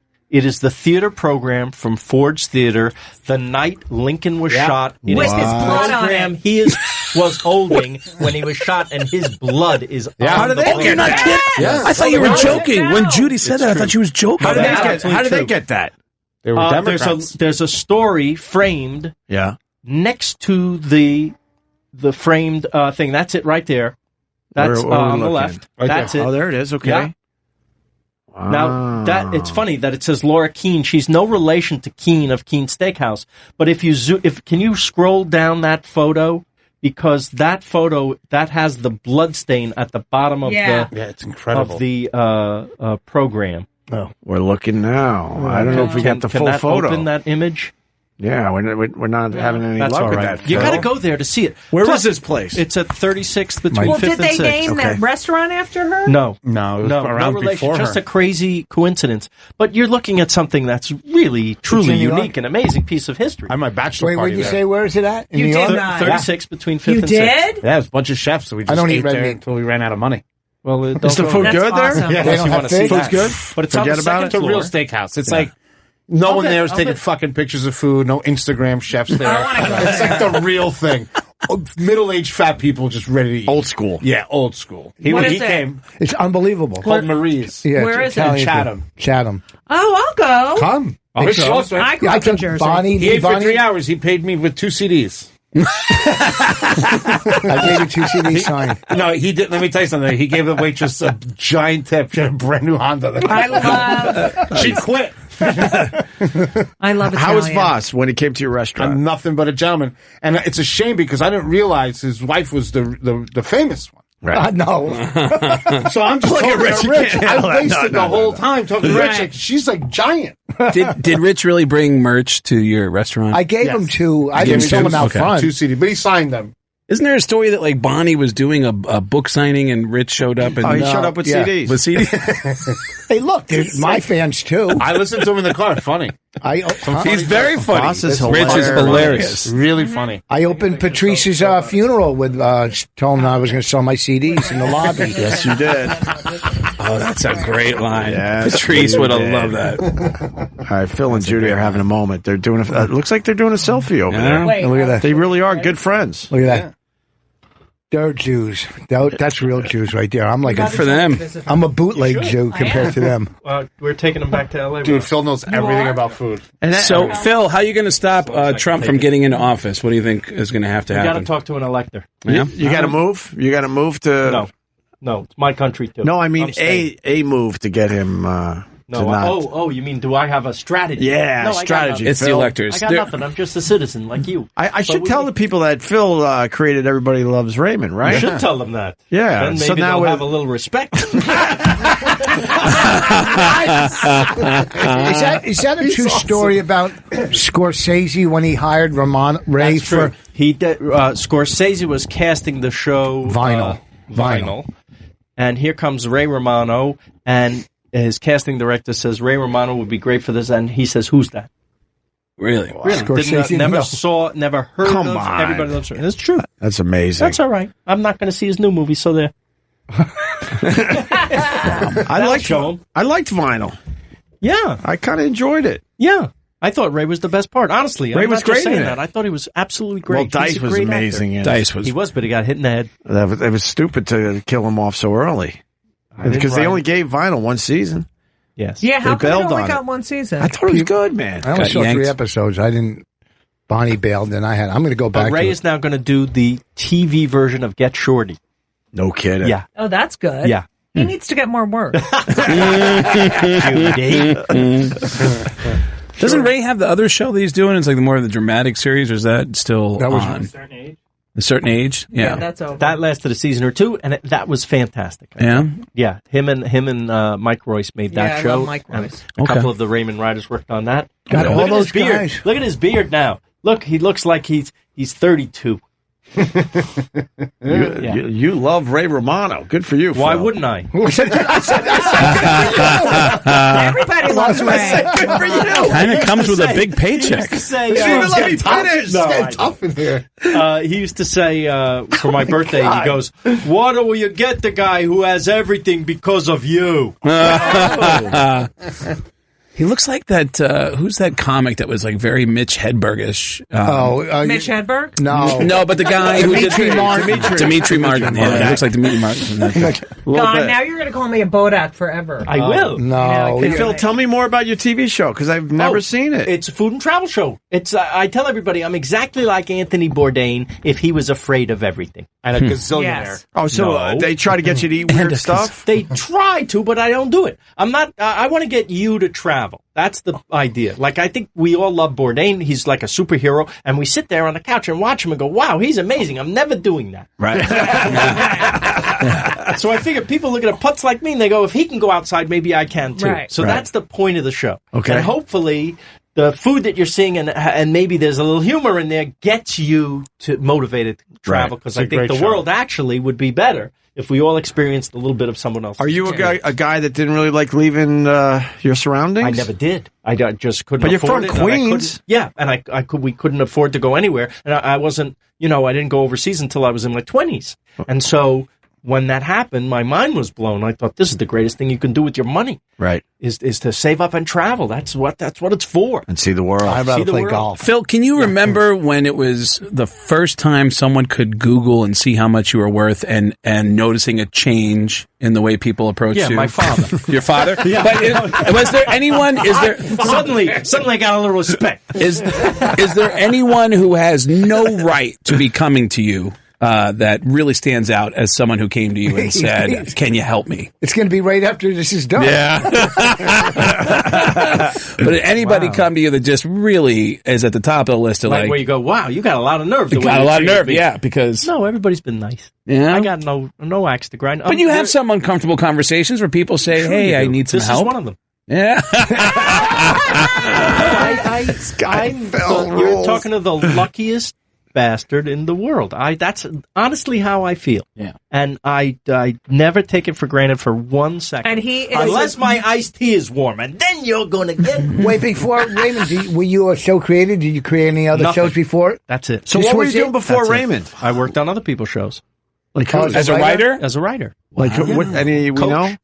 Coach. Yeah. Nice. Pam Stone, right? Yeah, she was on there. Pam yeah. Stone. Yeah. Nice. And he's God, what so happened to generous. her? He Phil, and did his you wife, ever they are did the you ever most write for The generous Simpsons? people. No, never. Never But write for I did a voiceover once Okay. on the movie, and I'm friends with all those guys. I love them. And So Judy, it's still Judy the says you're funniest very show. generous. Yes. What do you want? Can you get him his You don't morning? have enough- to the joke. You don't have enough God, to beat me to the joke. You're king of the world. What are you coming to me You know for? what he wants? What does he want? He wants 8 a.m. to 11 a.m.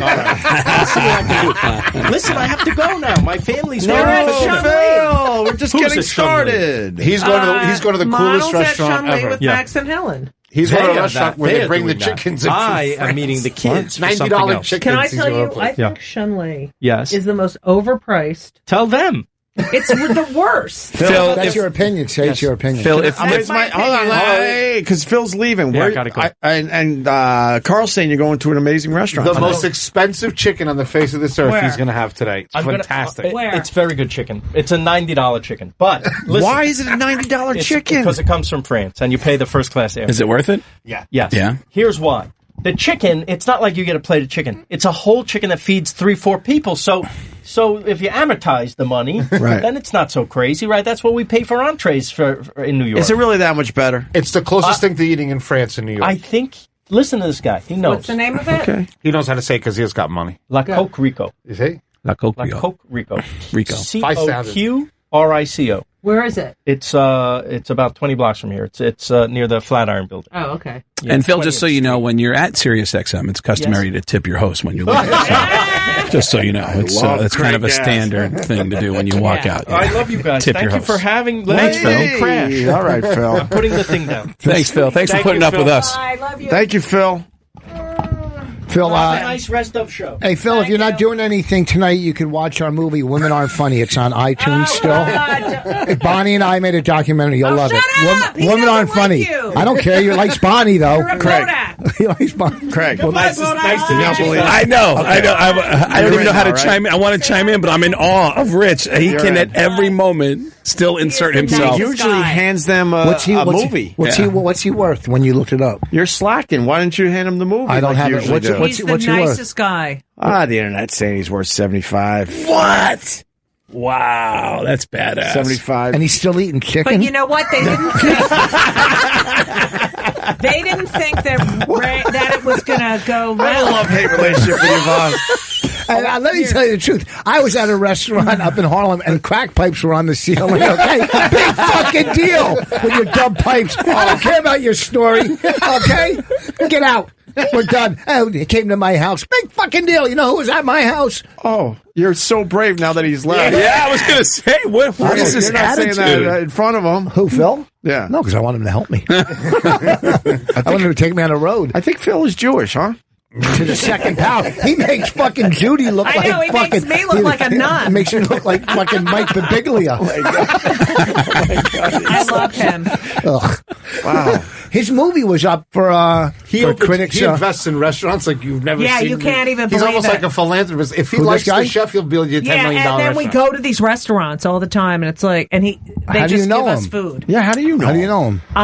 I know him because his wife, Yeah. Monica. Yeah. Do you remember Judy Toll? My friend Judy Toll. I remember Judy Toll. All right. Yeah. So she died of melanoma, but she was one of my best friends, and Monica, his wife, was her best friend too.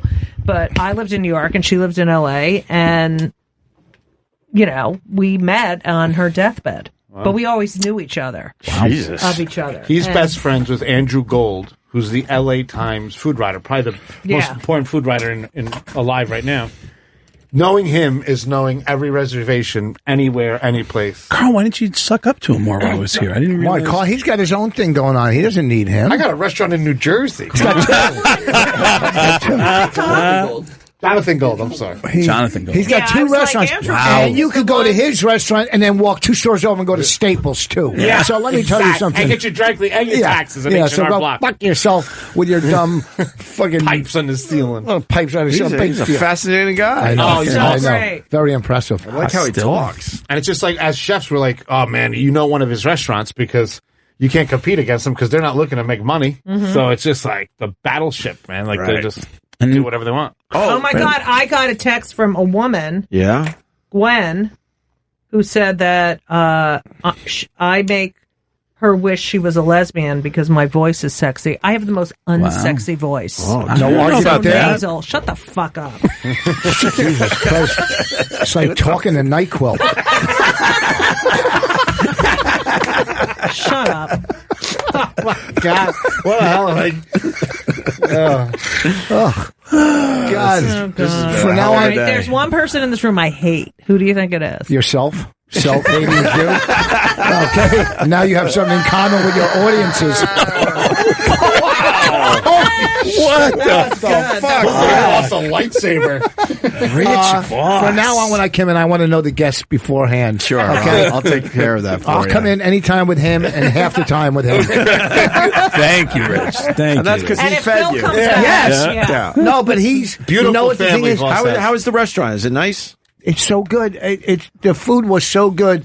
It looked like a barber shop. The place, Little gay barber shop. you know, It's small. It's only 9 tables. And then when I went in there, the guy sitting there, remember his friend, the stockbroker, The real rich guy? Yeah, was there with like 3. He lives in a Bruce Wayne house, you told me. Bro, if you take a picture in front of his house, Yeah. you can tell people you graduated from there. Like it's a fucking college. It's Wow. disgusting. That's how he lives? His friend. His house is. He's got an app on his phone that changes the pool colors and the waterfall rate my and everything. What? How many rooms? All of them. No, I mean, how many rooms does he have, if you had to guess? 20? 30? Jesus Christ. In the Phil's main house house? is nice. What's that? Yeah. If Michelle And the guest Obama's house there, is your nice. house is nice. You get to stay in the guest house? Well, they had a fire. Wait, so I but can't stay. he's got a place in Manhattan you're talking about. No, he doesn't. No, I'm talking about L.A. Judy, is it the nicest house you've ever been to? Is it the most expensive, nicest? It's so warm too. Is it the nicest? He's Were you scared one of of drop? them, yes. Were you scared One of of dropping the them. tray on Michelle when you? Nothing. Oh. That's so funny. Like I was. Oh, Nothing. like I'm in work Yes. for the caterer. Yes. Oh my god. They don't all hit, pal. That is so They don't all hit. funny. We all just let Rich fall on that one. Everyone just backed up and just let No it wonder fall. you're kidding. Wait, so does he? And he has a place in New York too. No, Oh, just he L.A. stays in. Yeah, he stays in a hotel here. His parents have a There's place the house. here. Look at that thing. Very nice. Whose house is that? Is that his house? That might be his house. No, that's his older. That's his old house. Jesus, that is bigger than What my the whole fuck? town. You know, there's something about creating a show, that's man. his house. I went to a party. Guy who created Full House. Is that the one with Stamos? Sure. The guy who created Full House, he had a party that Craig Shoemaker seems to know everybody. And he said, we're going to go to this house and there's this big thing. And we go to this insane house. I've never seen a house so big and so extravagant. And he's got the Beach Boys playing in his living room and then kept having conversations with people who said, you know whose house this used to be? And I go, no, who? And they told me a director. And they told me the name of the director. And I go, oh. And they go, yeah, so you know. And I go, I just pretended and said, oh, yeah. He died there. No, it's where the Manson family murders happened, and the guy who created Full House bought it at a discounted price. Oh yeah, and it's you where know the he just bought the house that's the outside of that show. That's- San Oh, yeah, he Francisco. did. Yeah, he just He bought bought the house in that San house Francisco. that was Oh, in used San Francisco, really? Used in Yeah, that's the- kind of creepy, don't you Yeah, think? and he's bought it, and he wants Who bought to dress it up like it was Like it's the a guy Full who House? created Full House. but he bought that where the murders. where the Manson family murders Before they happened. knocked it down? Because I know they knocked that house down. Yeah, they had already, he knocked it down and built a new place, but it's on the same It's on the same property. It's on the same spot. property where all the murders happened. You think they moved was it a little bit haunted? to the left? It's kind of creepy here because everybody's whispering about it. It's like there's all these like famous people there and a lot of people with money, but everybody's kind of whispering about it. Yeah, but it's not the same house. It's a new house built. Big deal. It's on the property. You can say, oh, that house is on the same block or that house is in the same. True. Big fucking But deal. I it's- want to see the blood. But you're in the hills. You get to see the same fucking view Sharon Tate saw when she was being stabbed to death. You're in the hills What, where the floor. But the Manson family were like coming in through the hills to jump into this house and kill everybody. So this is the area where they were hiding out in the hills to kill everybody. So I mean, it's creepy, but yeah, you're right. It's not the same house, but it's still an interesting story and a fucked up story to hang out. And the have Beach a- Boys a were party. playing in the living room? Beach Boys were playing, which is another weird thing because That's there's weird, 'cause they had- there's a in the tie-in with Manson and the Beach Boys. That was as bad as mine. Yeah. Oh no, Carl Wilson. Sorry, Carl Wilson. Yeah, Bobby Brown was there. He was singing, and like it was just a weird collection of people. It was. Holy shit. Erock didn't think that was boring. We just got to end the show. Why? $75 million just walked out of the studio. Yes. $75 million. And he's so philanthropic. Nice guy. Really nice guy. Nicest guy. And the wife, Monica, is amazing. Just giving, loving. True foodie. True food guy. Yes. Pretty easy going for a guy who has insane fuck you money. That's nothing. But he doesn't act like it at all. Obviously. Louis C.K. gets that in one night. Thank you. Yeah. He's selling out cities now. Yeah. The Pope is opening for Louis. I want to thank Voss and Judy Gold and the Mad Cuban and Craig Gass, who will be back tomorrow. Going to do a little Facebook Live post All show right. in a minute or two here. So Let's thanks do for it. listening. See you guys tomorrow. It'll just be a post show of Rich plugging more stuff.